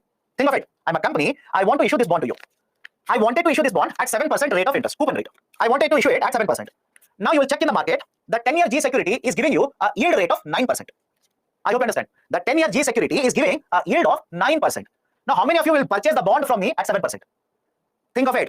Think of it. I'm a company and participate. These are technical. Once you participate and understand, it is done and dusted. I am offering a bond to you. I'm a company. Okay, I'm a company. I'm offering this to you at 7%. But in the market, the 10-year G security is giving you a yield rate of 9%. You should not accept it. You should never accept it. Why? Your argument will be, sir, 10-year G security is giving me 9%. I will extend a 10-year G security. Why should I purchase your bond? Right? Is it okay if I say, if the 10-year G security yield rate will go up, the rate of interest that I should offer on my bond, it should be higher? But what if it is vice versa? What if it is vice versa? What if the 10-year G security yield rate will go down? The 10-year G security yield rate will fall down. Let's say from 7% to 5%. Now, will I offer this bond to you at 9%? I'll be an idiot. You will purchase it. You will say, thanks, sir. You're offering 9%. Right? Please take my money. But will I offer it? I should not offer it. Why? The yield rate on 10-year G security has fallen down to 5%. I will offer, let's say, 5.2%. Is the logic okay? Is the logic okay? What you should understand? This is the point. You should understand this. If the 10-year G security yield rate goes down, companies can borrow in the market at lower rate of interest. Done? I'll repeat it. If the 10-year G securities yield rate goes down, the companies, private sector companies, can issue bonds, borrow at lower rate of interest. Can I go forward now? Can I go forward? Right? This is a point that you should remember. Now, question is, how do we ensure the yield rate on 10-year G security will go down? How do we ensure that the 10-year G security yield will go down? Arey Baba, focus on the discussion. No, break. Always you want break. Right? Focus on the discussion. Let me finish it. I'll give a break. Right? I'm not losing. Right? I'll give a break. Right? Focus on the discussion. So have a look at the process in the operation twist. Point number one. RBI will purchase long-term bonds. When you say long-term bonds, 10-year G securities. Focus on this point. RBI will purchase long-term bonds and simultaneously sell same value of short-term bonds. Same value of short-term bonds. Meaning what? There is no change in money supply. No change in money supply. No change in the money supply, which means it will not contribute to inflation. Now focus on the 10-year G securities. When RBI will purchase the 10-year G securities, what will happen to the demand for the G securities? The 10-year G securities, RBI will start purchasing. What will happen to the demand for it? The demand for the 10-year G securities will go up. When the demand goes up, what will happen to market price of the 10-year G securities? The market price of the 10-year G securities will go up. And when the market price will go up, what will happen to yield rate? What will happen to the yield rate? The yield rate of 10-year G securities will go down. It will fall. And now, if yield rate fall down from 7% to let's say 6%, can I say private sector companies can borrow at a lower rate of interest from the market? Is it okay? Private sector companies will be able to borrow at lower rate of interest from the market. And what is the objective of RBI? What was RBI trying to do all along? RBI was trying to ensure that interest rate in the market will go down. Has it not happened now? Think of this. RBI wanted to ensure three things. One, I will not increase money supply. Has it increased money supply? No. RBI has not increased money supply because if the money supply increases, it will contribute to inflation. Point number two, RBI wanted to ensure interest rate will go down in the market. And by pushing down the yield rate, by lowering of the yield rate on 10-year G securities, which is a benchmark, which is a standard now, what will happen to the interest rates in the market? That is now I can offer this particular bond to you at let's say 6.2%. Earlier how much? At least 7%. Right? Let's say before the operation twist, at least 7%. Now after the operation twist, will I offer 7%? No. Yield rate is 6%. I might offer you 6.2%. So am I able to borrow? Right? Am I able to borrow at a lower rate of interest? Yes. If I borrow at a lower rate of interest, what will happen to investment? Investment will pick up. If the investment will pick up, will it not promote recovery in the economy? Right? So that is the beauty of the tool operation twist. Such a very, very, very beautiful tool. RBI is not changing money supply. RBI is not changing money supply. But RBI is ensuring the yield rate in the market will go down and the interest rates, overall interest rates in the market will also go down. Private sector now will be able to borrow at lower rate of interest, invest more. Okay, so this is called as operation twist and RBI has done it. RBI has done it multiple times during pandemic in order to promote recovery in the market. Now this is one more very important function of RBI. Let's take a break now. After that, we'll take up the monetary policy tools. But before that, any questions? Let me know. Can operation twist lead to stagflation? How? You tell me. Right? Let me know. How? You tell me. I've discussed the idea of operation twist now. Is it going to contribute to stagflation? No. It will promote recovery in the economy. It will promote a recovery in the economy. Okay. Bond is an instrument of exchange. Don't say it is an instrument of exchange. It is an instrument to borrow. It is an instrument to borrow, and this instrument can be bought and sold in the market. What is the maximum interest rate a financial can charge per month? On what? On what? You tell me. What is the rate of interest you're asking on what? Is it a loan? Is it a bond? On what? Because on one type of instrument to another type of instrument, rate of interest will keep changing. And they should be different. You cannot have a single rate of interest on everything. No, it should be different, by the way. Okay. Under WMA, in which form RBI provides loans? Money. RBI will provide the loan in the form of money. In India, most of the people are of middle class. Most of the money is in their hand, as most of them are not aware about G bonds. So during inflation, the RBI is not able to take money from the people, so they have to increase bank rate, and even Government of India also has to increase the tax rate. Again, RBI is promoting more and more participation of retail investors. RBI is promoting more and more participation. Retail investor participation anyways is very less. Right? Not only in the bond market, even in the stock market, retail participation in India is very, very less. But RBI is promoting more and more participation. Okay. Okay, done. What is the rate of interest here? My dear, interest rate means whatever is the interest rate applicable on borrowing and lending in the market. Because government is a borrower in the market. Private sector is also borrower in the market. So when I say interest rate here, what is the interest rate offered by both of them in the market? Coupon rate is nothing but interest. Yes, but in the context of bonds, we simply use the term coupon rate. Want operation twist to stimulate inflation? You tell me how. Because I've gone to great lengths, at least 4 times I've proved it doesn't cause inflation, but you are saying it is causing inflation. You tell me how. Because under the operation twist, we are not changing money supply. Right? Did you not follow what I said? In operation twist, RBI doesn't change money supply. If RBI is not changing money supply, you tell me how operation twist will cause inflation. Right? Please tell me what is your understanding. Okay.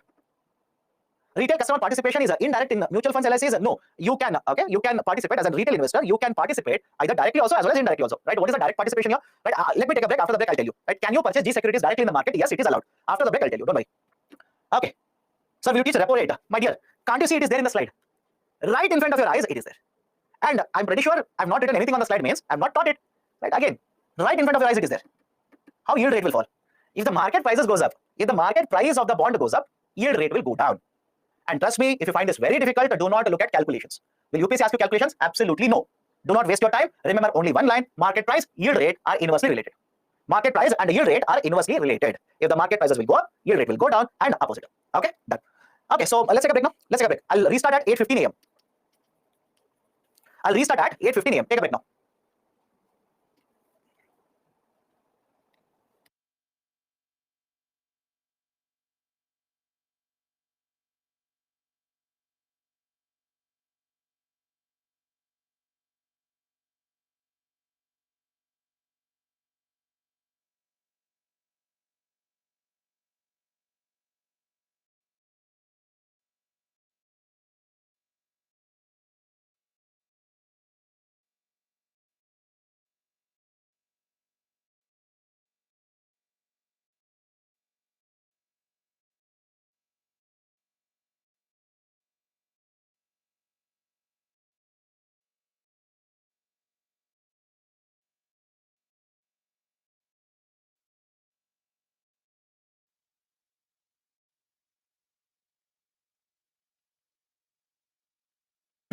Welcome back. Am I audible? Can we start? Am I audible? Please do let me know. Give me either a thumbs up, yes, either anything is okay. Am I audible? Okay, let's start. So during the break, I was just going through the comments that you've provided or the kind of questions you're asking. There are certain students who, rather than listening, are more interested in typing. My dear, listen to the lecture first. If you have the patience of listening, you would have understood. I've answered your question already. Right? And they keep on writing. Am I visible? Is my question not visible? You're ignoring. You're doing that. You're doing this. Listen to the lecture first. Why do you think I've written government and private here? What was the reason I've written government and private? Precisely to answer your question. But no, you're not interested in that. You're interested in something else. So listen to the lecture first. You can keep on writing comments 100 times later. But if you keep on writing comments, where will you have the patience to listen? Listen first. Okay. So budget 23-24. There is already a discussion on budget 23-24. Already it is there. It's already there. Please have a look at it. Okay. Okay. So how bond supply will increase in India in relation to USA? We'll discuss that later. We have not yet connected what happens in USA, etc., etc. Don't worry. We'll discuss that later. Okay. Done. Let's continue. Let's continue. So the next function of RBI. That is a monetary policy tool. Very important. Understand this. We are going one by one. First was what? Inflation control. Done. Second one was RBI acted as a banker to government. Done. Operation twist, etc., etc. Done. Now before going forward, before the break, I told you RBI will allow all the retail investors to purchase bonds. How is that? Follow this carefully. RBI has introduced a new system called as retail direct scheme. Retail direct scheme. Right? Who is allowed under the retail direct scheme? Individual investors, such as you, such as me. I told you, you can purchase the government bonds. I can also purchase the government bonds. But how? How is that possible? There is a new tool called as a retail direct initiative. Under the retail direct initiative, what happens is, imagine here is an individual investor. Individual investor such as you and me. Imagine here is an individual investor. Now, individual investor should have a bank account. Individual investor should have a bank account. Right? That's a point number one. Point number two, this individual investor now can approach Reserve Bank of India, RBI, open an account in RBI. Is it okay? I'll repeat it. Individual investor should have a bank account. Now, the same investor, of course, they will have to provide a lot of documents. PAN should be there, DMAT, etc., etc. So, they're allowed to open an account with Reserve Bank of India. This is called as a retail direct gilt account. Retail direct gilt account. GILT gilt account. Now, simple question to all of you. Think of it. Who is auctioning government securities? And answer by the way. Who is auctioning or selling government securities in the market? Reserve Bank of India. All of you agree? We've discussed this. Reserve Bank of India. So, when Reserve Bank of India is auctioning or selling these government securities, you can directly purchase the government securities from RBI. Right? You can directly purchase these government securities from RBI. Right, so this, right, is it okay? This will basically promote retail investor participation in purchasing of government securities.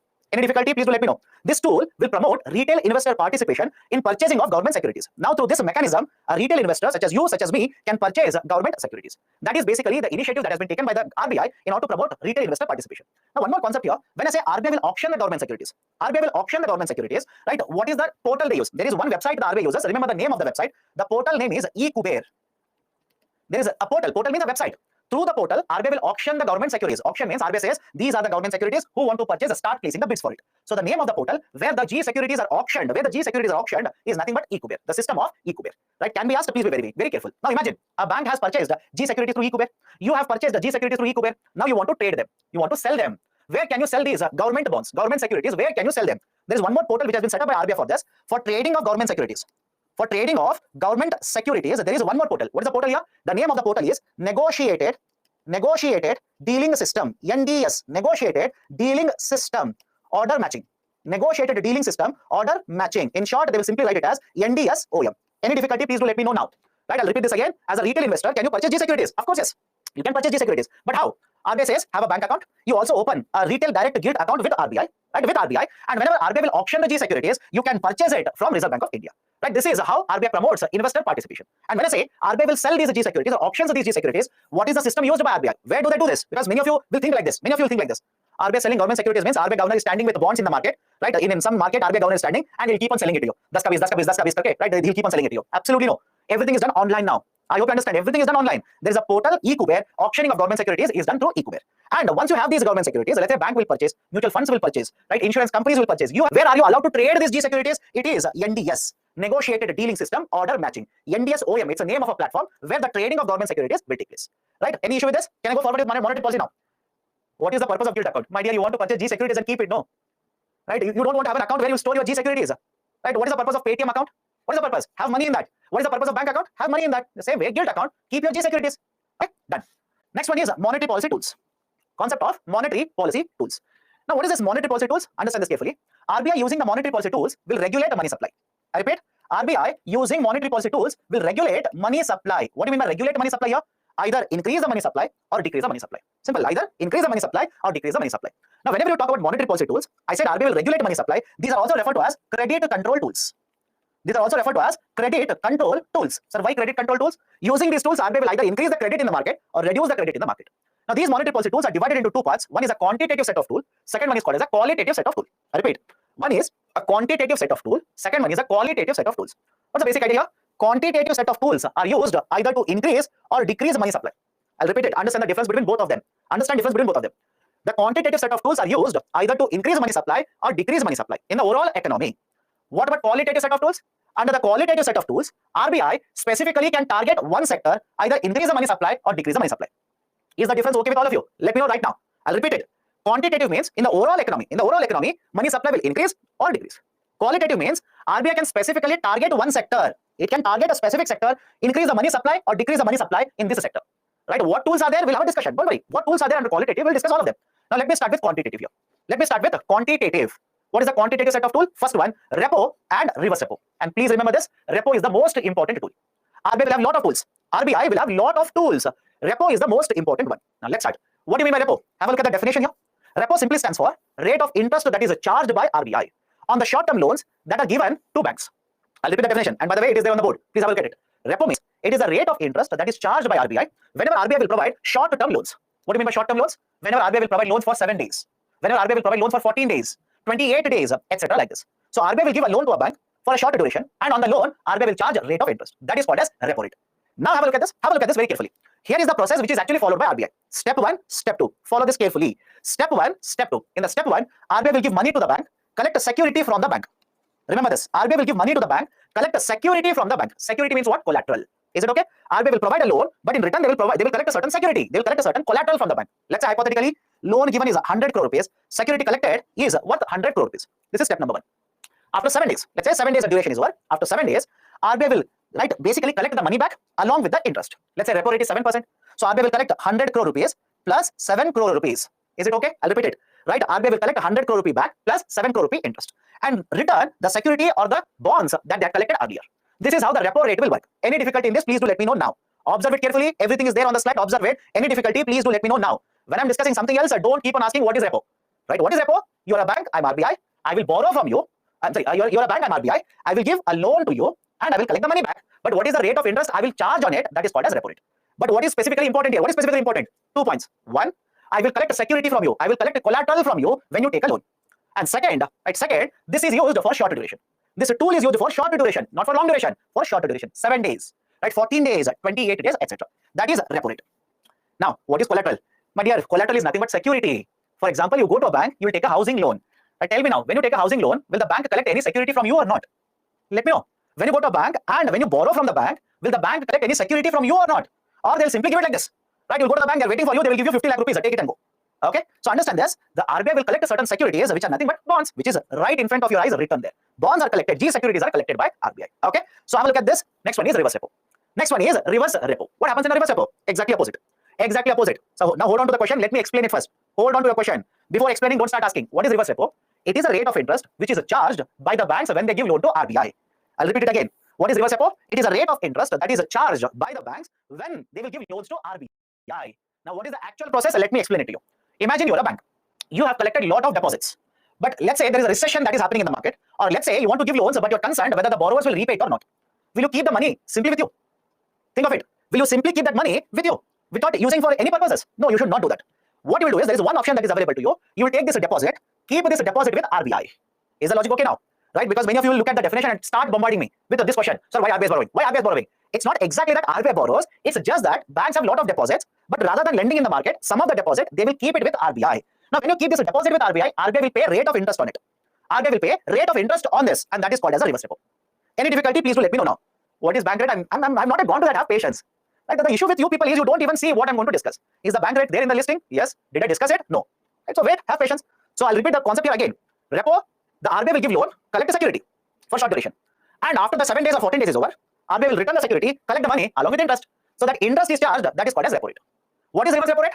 In reverse repo rate, RBI will take deposits from the bank again for short duration. Again for shorter duration, 7 days or 14 days, etc. And will pay rate of interest to the banks. That is reverse repo rate. Reverse repo rate. And again, whenever you talk about repo and reverse repo, always remember this, collateral always is there. Collateral is there in the system. Sir, how collateral is there in the reverse repo? Let me write it. Have a look at this. Here is RBI, here is a bank. The bank will keep a deposit of 100 crore with RBI. RBI will provide G securities worth 100 crore rupees to the bank. That is step number 1. After 7 days is over, RBI and the bank Right? We'll conduct a transaction again. RBI will provide 100 crore rupees plus interest, and the G securities are returned back by the bank to RBI.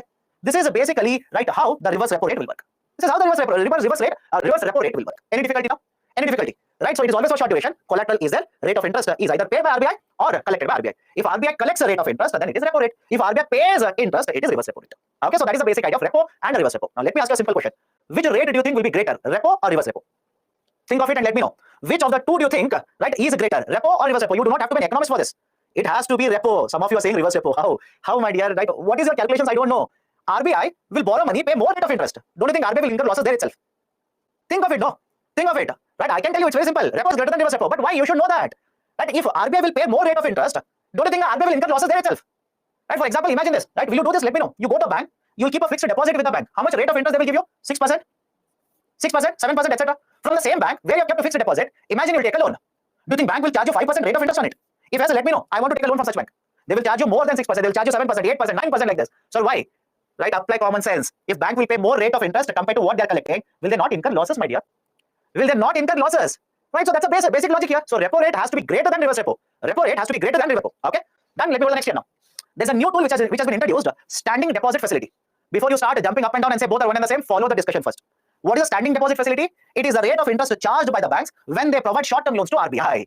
I will repeat it. What is STF? It is a rate of interest that is charged by the banks when they provide short-term loans to RBI. Now, please look at this picture. Please look at this picture. Do you think both are one and the same?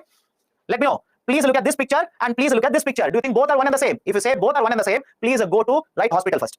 Get your eyes tested. Okay, so understand this. Understanding deposit facility, the bank will keep a deposit with RBI. They will keep a deposit with RBI, but RBI will not provide any security.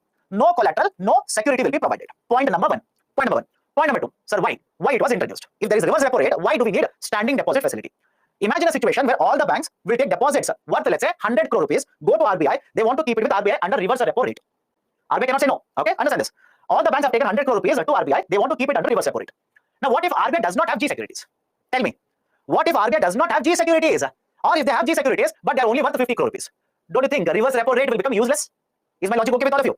Don't you think the reverse repo rate will become useless in that situation? That is the precise reason. Now RBI has introduced a standing deposit facility. From last year, this has been introduced. Now what will happen under the standing deposit facility? Banks will keep deposits for a shorter duration. Again, some of you are asking, shorter duration means what? It is less than 1 year. Right? It is less than 1 year. So shorter duration, the banks will keep a deposit with RBI, but RBI will not pay or will not give any securities or collateral to the bank here.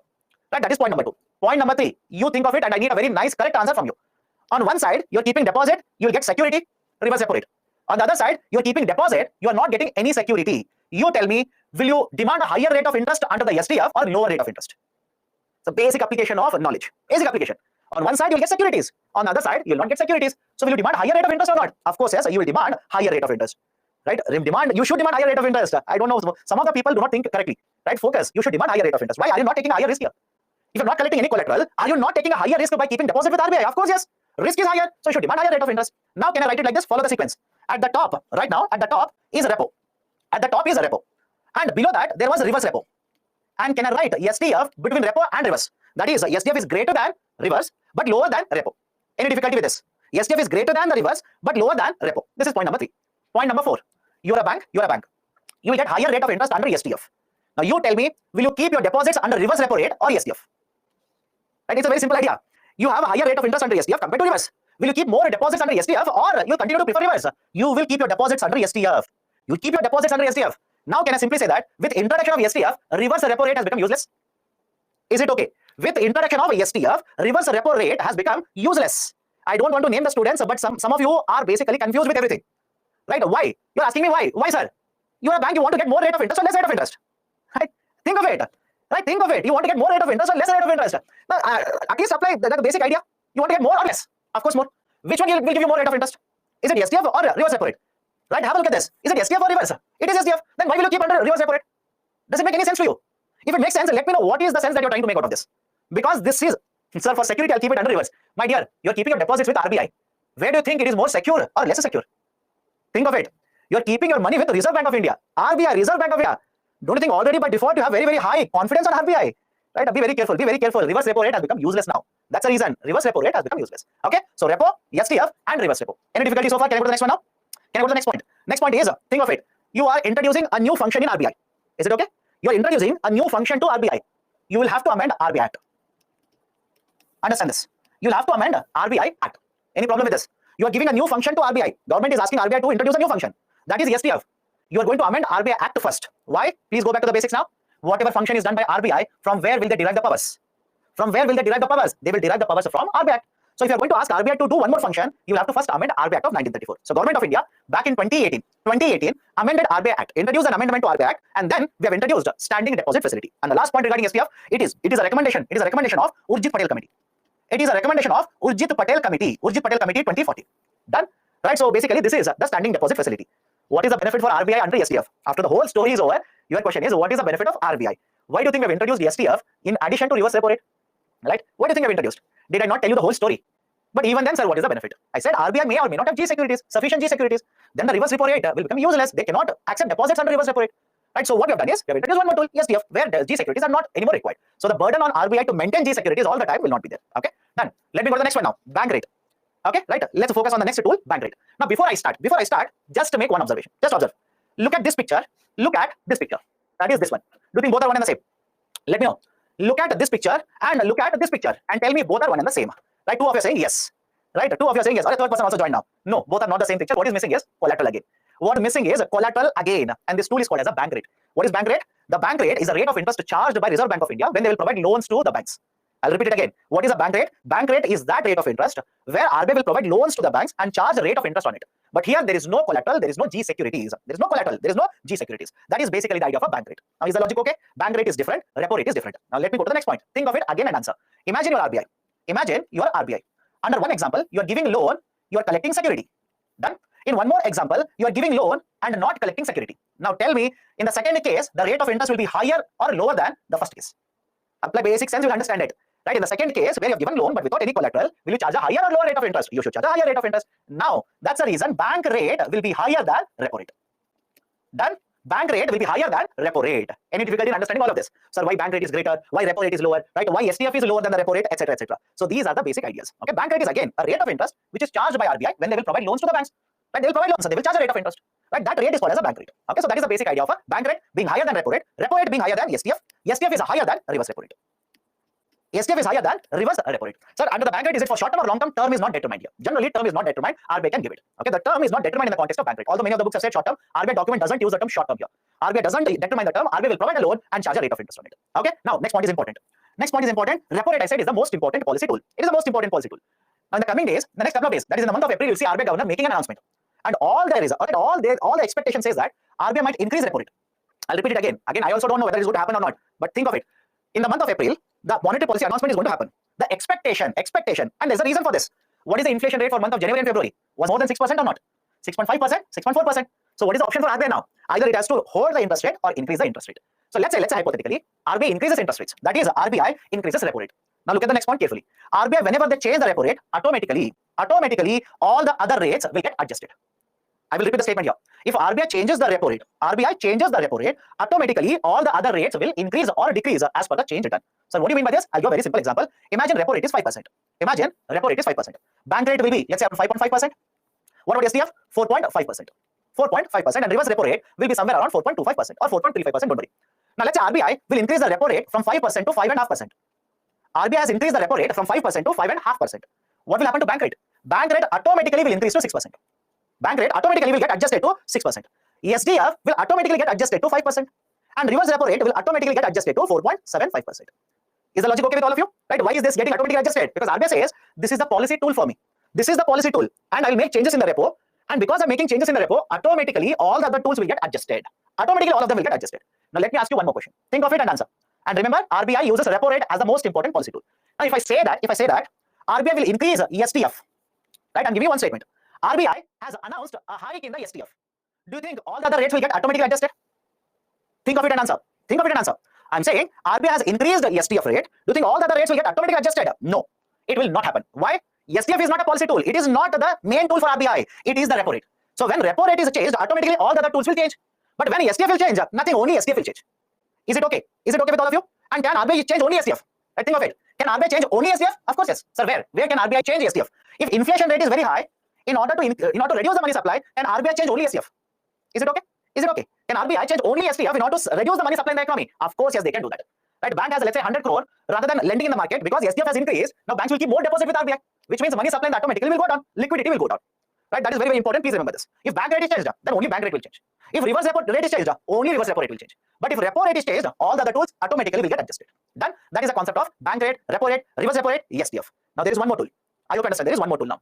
What is one more tool? There is a tool called as marginal standing facility. Marginal standing facility, MSF, marginal standing facility. Right? What happens under marginal standing facility? Under MSF, the banks are allowed to borrow only for overnight purposes, only for one day. Understand this very carefully. Under marginal standing facility, the banks are allowed to borrow for overnight purposes. That is only for one day. Very, very short duration. MSF is used for very, very short duration. Now, why will the banks borrow only for one day? Imagine the bank is supposed to maintain certain amount of cash, which they're supposed to do, by the way. You'll understand. When I take up CRR, SLR, etc., you'll understand it. Have patience. Imagine at the end of the day, the bank is supposed to have certain amount of cash, but they don't have it. They're falling short of the money. So only for one day, the bank wants to borrow. Only for overnight, they want to borrow. So they are allowed to borrow from RBI, which is called as a marginal standing facility. MSF, marginal standing facility. Now, whenever you opt for a marginal standing facility, whenever the banks will take a loan under marginal standing facility, RBI will charge higher rate of interest.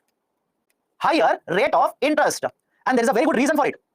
And many people ask me, sir, why higher rate of interest? They should charge low. No. Right? Imagine RBI had told you at the end of the day, you should have 100 crore rupee deposit. At the end of the day, you're supposed to have how much money? 100 crore rupees worth of deposits. But if you're not able to meet this 100 crore rupees, is it not a mismanagement from your side? Let me know if you disagree. Is it not, right, a mismanagement from the side of the banks? So because of your mismanagement, you're falling short of these targets. Now you want money from RBI. So RBI will simply say, I will penalize you now.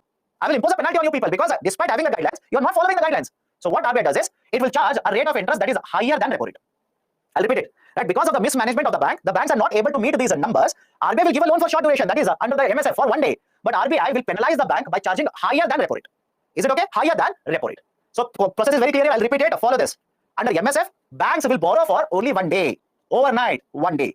And because RBI says, because of the mismanagement you're borrowing from us, RBI will charge a higher rate of interest, higher than repo. Okay, higher than repo. Okay, so now can I arrange all these rates? Can I arrange all these rates? As per the current policy of RBI, the most important tool for RBI is repo.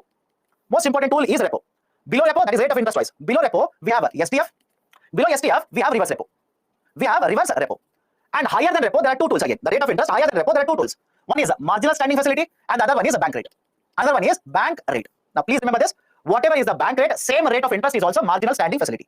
I'll repeat it again. Whatever is the bank rate, same rate of interest is there under marginal standing facility. So, what do you mean by this? If I just write the numbers like this, let's say repo rate is 5%, STF will be 4.5%, right? Reverse repo rate will be somewhere around 4.35%. MSF and bank rate, both of them will be 5.5%. 5.5%. Done. This is how the sequence is there. This is how the sequence of rate of interest is arranged by RBI. Right now, let me go to the next one. Any difficulty so far? Any difficulty so far? Again, whatever is the exact number, don't by heart it. Understand what I'm saying? Whatever is the exact number, don't by heart it. I will not by heart it. Why? Come the month of April, we expect a change to happen. By the time you write the exam, again the change might have happened. I hope you understand this. Right? That's the reason. Do not by heart all these numbers. Numbers are not relevant here. Do not by heart. Okay? That's the basic idea of MSF, bank rate, repo, STF, and reverse repo rate. Any collateral? Yes, collaterals are there. Okay, collaterals are there. Sir, if MSF is equal to bank rate, where is the penalty? You are asked to pay higher than repo rate. You are asked to pay higher than repo rate. Because many of you ask me, sir, already repo rate is there. Can I borrow under repo rate? Why will I borrow under MSF? Think of it. Just think of it. There is already a repo rate. Why will I borrow under the reverse? Why will I borrow under the MSF? Point number one. Repo rate, reverse repo rate are not always available for the banks. Remember, I'm entering into technicalities. These are not given in the books. Follow this. Repo rate, reverse repo rate are not always available for the banks. RBI will announce when they are going to conduct repo and reverse repo. Right? So that's the reason you will have to approach RBI for overnight purposes to borrow under MSF. But RBI says I will impose a penalty. What is the penalty? I will charge you higher than repo rate. If RBI says repo rate plus 0.25%, is it not equivalent to having a penalty on you? Just think of it. If RBI says, right, repo rate plus 0.25%, is it not right as good as having a higher penalty on you? That is basically the idea. Okay. Now, how the repo, reverse repo, etc. have moved, please have a look at the graph. Do not buy hard the graph. Do not waste your time here. Do not buy hard all of this graph. Not relevant. But what you can observe is it okay? As the repo moves, all the other rates are moving? Let me know. As the repo moves, all the other rates are moving. You will have to make that observation first. Second, you will also see that in one case, reverse repo rate has changed. Reverse repo rate has changed, but repo has not changed. I'm talking about this. Look at that stretch. Reverse repo rate has changed, but repo has not changed. And that is the reason you will see that the gap between repo and reverse repo has widened, which means RBI has only changed reverse repo, not repo. Okay, and finally you will see one more orange color line somewhere right near April 2022. A new orange color line will start coming, and the black color line, dotted line, has stopped. What does it mean? The orange color line is STF. Orange color line is STF, and did I not tell you with the introduction of the STF, reverse repo rate has become useless? See, is the reverse repo rate being tracked down? After April 2022, just have a look at the graph. Are you tracking reverse repo rate? No, STF has become important now. Done? Right, so this is right, a basic idea of how the rates have moved. Right, do not buy hard the graph. Do not buy hard the graph. But is it okay? Rates have decreased. right? Because RBI wanted to put recovery. Now RBI is increasing the rates from last year, April, May 2022, because the inflation rate is higher now. Okay, this is what you need to observe from the graph. Do not buy up the graph. Graph is not relevant. Now next one, cash reserve ratio. Next concept is cash reserve ratio. So GDP growth rate is slowing down. Why increase in repo rate? My dear, inflation rate has consistently remained higher. We have discussed all of this in the chapter of inflation. Inflation rate in the last 1 year consistently has remained higher. Do you expect RBI to sit quietly even though inflation rate for 10 months was above 6%? You tell me. Right? We have already discussed it. Inflation rate consistently has remained above 6%. Right? So what is the option left with RBI? Increase interest rates. That is the reason you're seeing it. Okay. Let me go to the next one. CRR, cash reserve ratio. I'll discuss two reserve ratios here. Follow the concepts carefully. Focus on the discussion first. One is a cash reserve ratio. Second one is a statutory liquidity ratio. Both of them are basically referred to as statutory reserve requirements.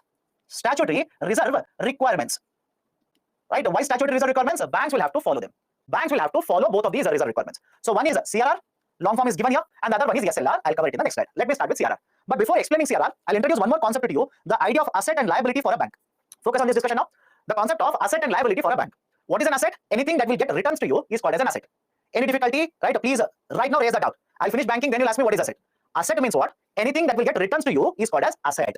What about liability? Liability means anything that will lead to outflow of money, that is a liability. Now look at a bank here. Look at a bank. The bank will collect your deposits. Will the deposit be given back or not? Is it okay? The bank will collect your deposit. Will the bank return your deposits or not? Of course, yes. They will have to give you a deposit along with interest. Now, can I call this as a liability? Simple. Can I call this as a liability? So any deposit that is collected by the bank becomes a liability. On the other side, bank will give loans to borrowers. Borrowers will repay the loan along with interest. Can I call the loans as assets? So for a bank, loans are assets, whereas the deposits are liabilities. Now, why should you understand all of this? I'll introduce one more term, NDTL. I've given the long form here. Please have a look at it. I will write short form in the next slide. NDTL simply stands for net demand and time liabilities. Net demand and time liabilities. All of you will understand the term liability now. Liabilities are nothing but deposits. Liabilities are the deposits collected by the bank. Now, what is this net demand and time liabilities? The deposits are divided into two types.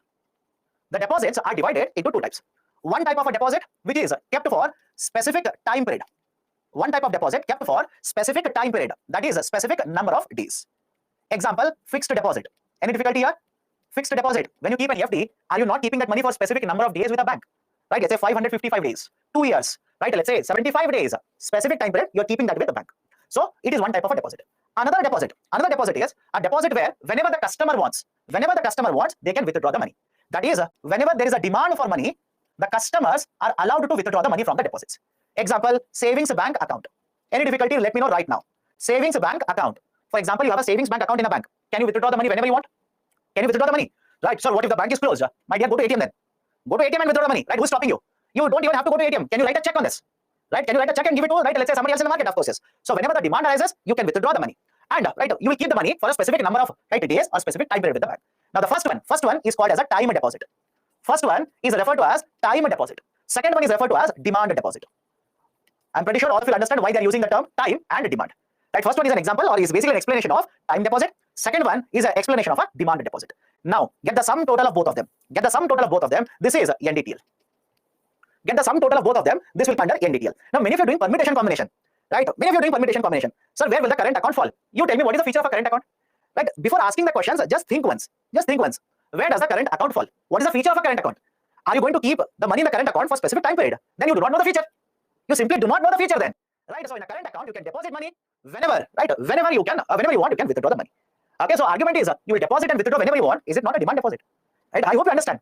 Right? All these are self-explanatory. I hope you understand. Right? All these are self-explanatory. But anyways, you'll put these questions. Right? Either to check my knowledge or to check whether you know it or not. Right? Somebody has asked, sir, what about recurring deposit? You tell me what is the feature of recurring deposit? You'll keep the money, periodically you deposit, and you can withdraw whenever you want.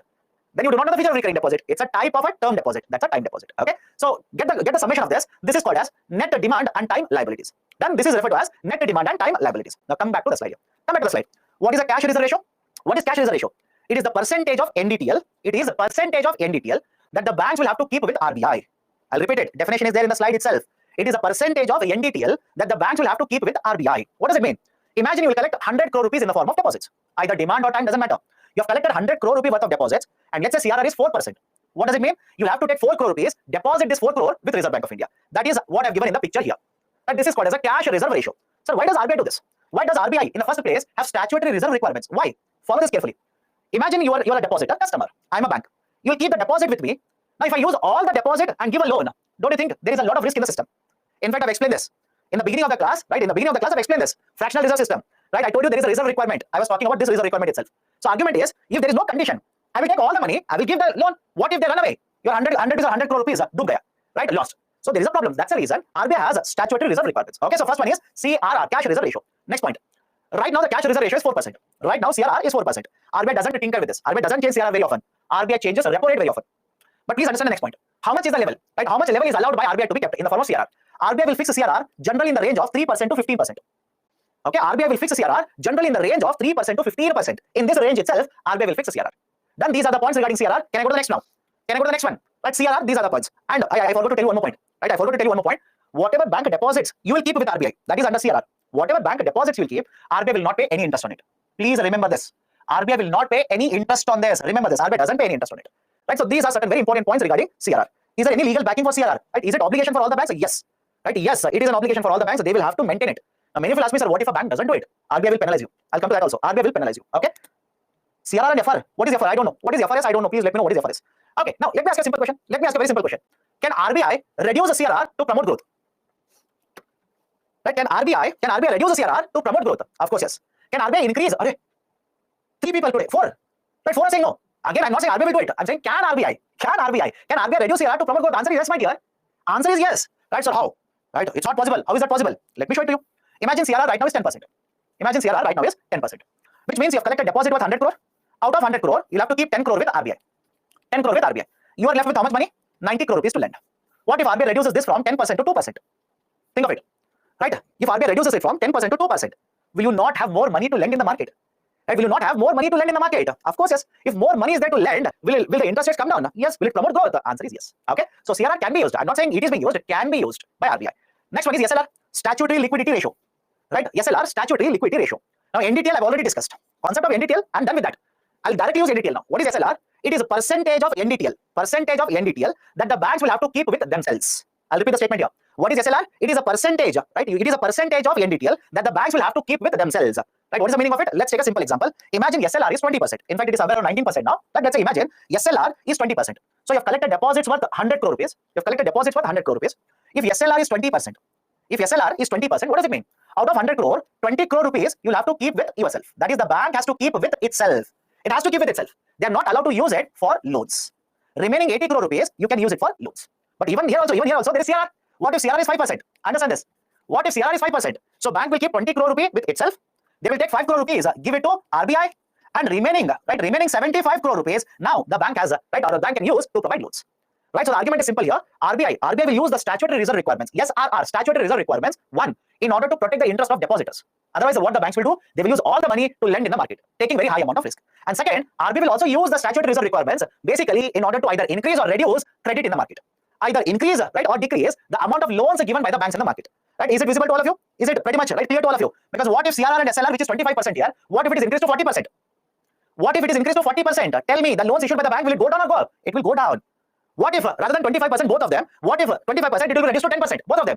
The amount of loans issued by the banks automatically will go up. Right? So that is the basic idea. That's the basic idea. So RBI can use it to protect interest as well as control the credit supply market. Right? So earlier we have discussed the concept of fractional reserve system. Right? Somebody said FIS, sir, fractional reserve system. Right? So can I say basically these are the tools under fractional reserve system? Under fractional reserve system, we have a reserve ratio. What is this reserve ratio? It is this ratio itself. And when the ratios are changed, think of it. When the ratios are increased, money supply will come down. Any disagreement? When the ratio is increased, the money supply in the economy will go down. And when ratios are decreased, money supply will increase. Any difficulty with this? Any difficulty with this? That is the basic idea of SLR and CRR. Now, when I say the bank has to keep with itself, in what way? Right? Let's say in this example, the amount that the bank is keeping with itself is 20 crore rupees. It is 20 crore rupees. But in what way? In what way they are allowed to keep it? They can keep it in the form of cash. They can invest in gold. Or third one, they can invest and purchase government securities. And next week, I'll connect it to current affairs, SVB. We'll discuss SVB. Many of you are asking SVB, I'll connect it to SVB, not today, next week. So think of this. They're allowed to keep this 20 crore rupees in the form of cash, in the form of gold, or in the form of securities. What kind of securities? The G securities. Treasury bills they can purchase. They can purchase government bonds. They can purchase state development loans. They can purchase even green bonds now, sovereign green bonds. We'll discuss that later, not today. They can purchase sovereign gold bonds. All these can be kept under the concept of SLR. Now, think of it and answer to me. If you are the bank, I'm giving you an option of keeping this 20 crore rupee in the form of cash, in the form of gold, in the form of securities. Which one would you prefer? Which one would you prefer? Cash. Wrong. You'll prefer government securities. You'll prefer government securities, not even gold. I'll tell you why. Banks prefer government securities. Some of the things are gold. Gold prices are volatile. I hope you understand. Gold prices are volatile. And please understand this. this 100 crore rupee deposit that you have collected from the depositors, they can come to you and withdraw at any point of time. I hope you understand. They can come to you and withdraw it at any point of time. Right? So you invest in gold. Imagine you've invested in the gold. When you invest in the gold per 10 grams, the gold price now was 50,000 rupees. 50,000 rupees. After 1 week, depositors are running to your bank. They want to withdraw money. Gold price has fallen down to 40,000 rupees. 40,000 rupees. It's very volatile. It's very, very volatile. Banks will not prefer that. Some of you are saying cash. My dear, if you keep it simply in the form of cash, will the cash get you any returns? Will the cash get you any returns?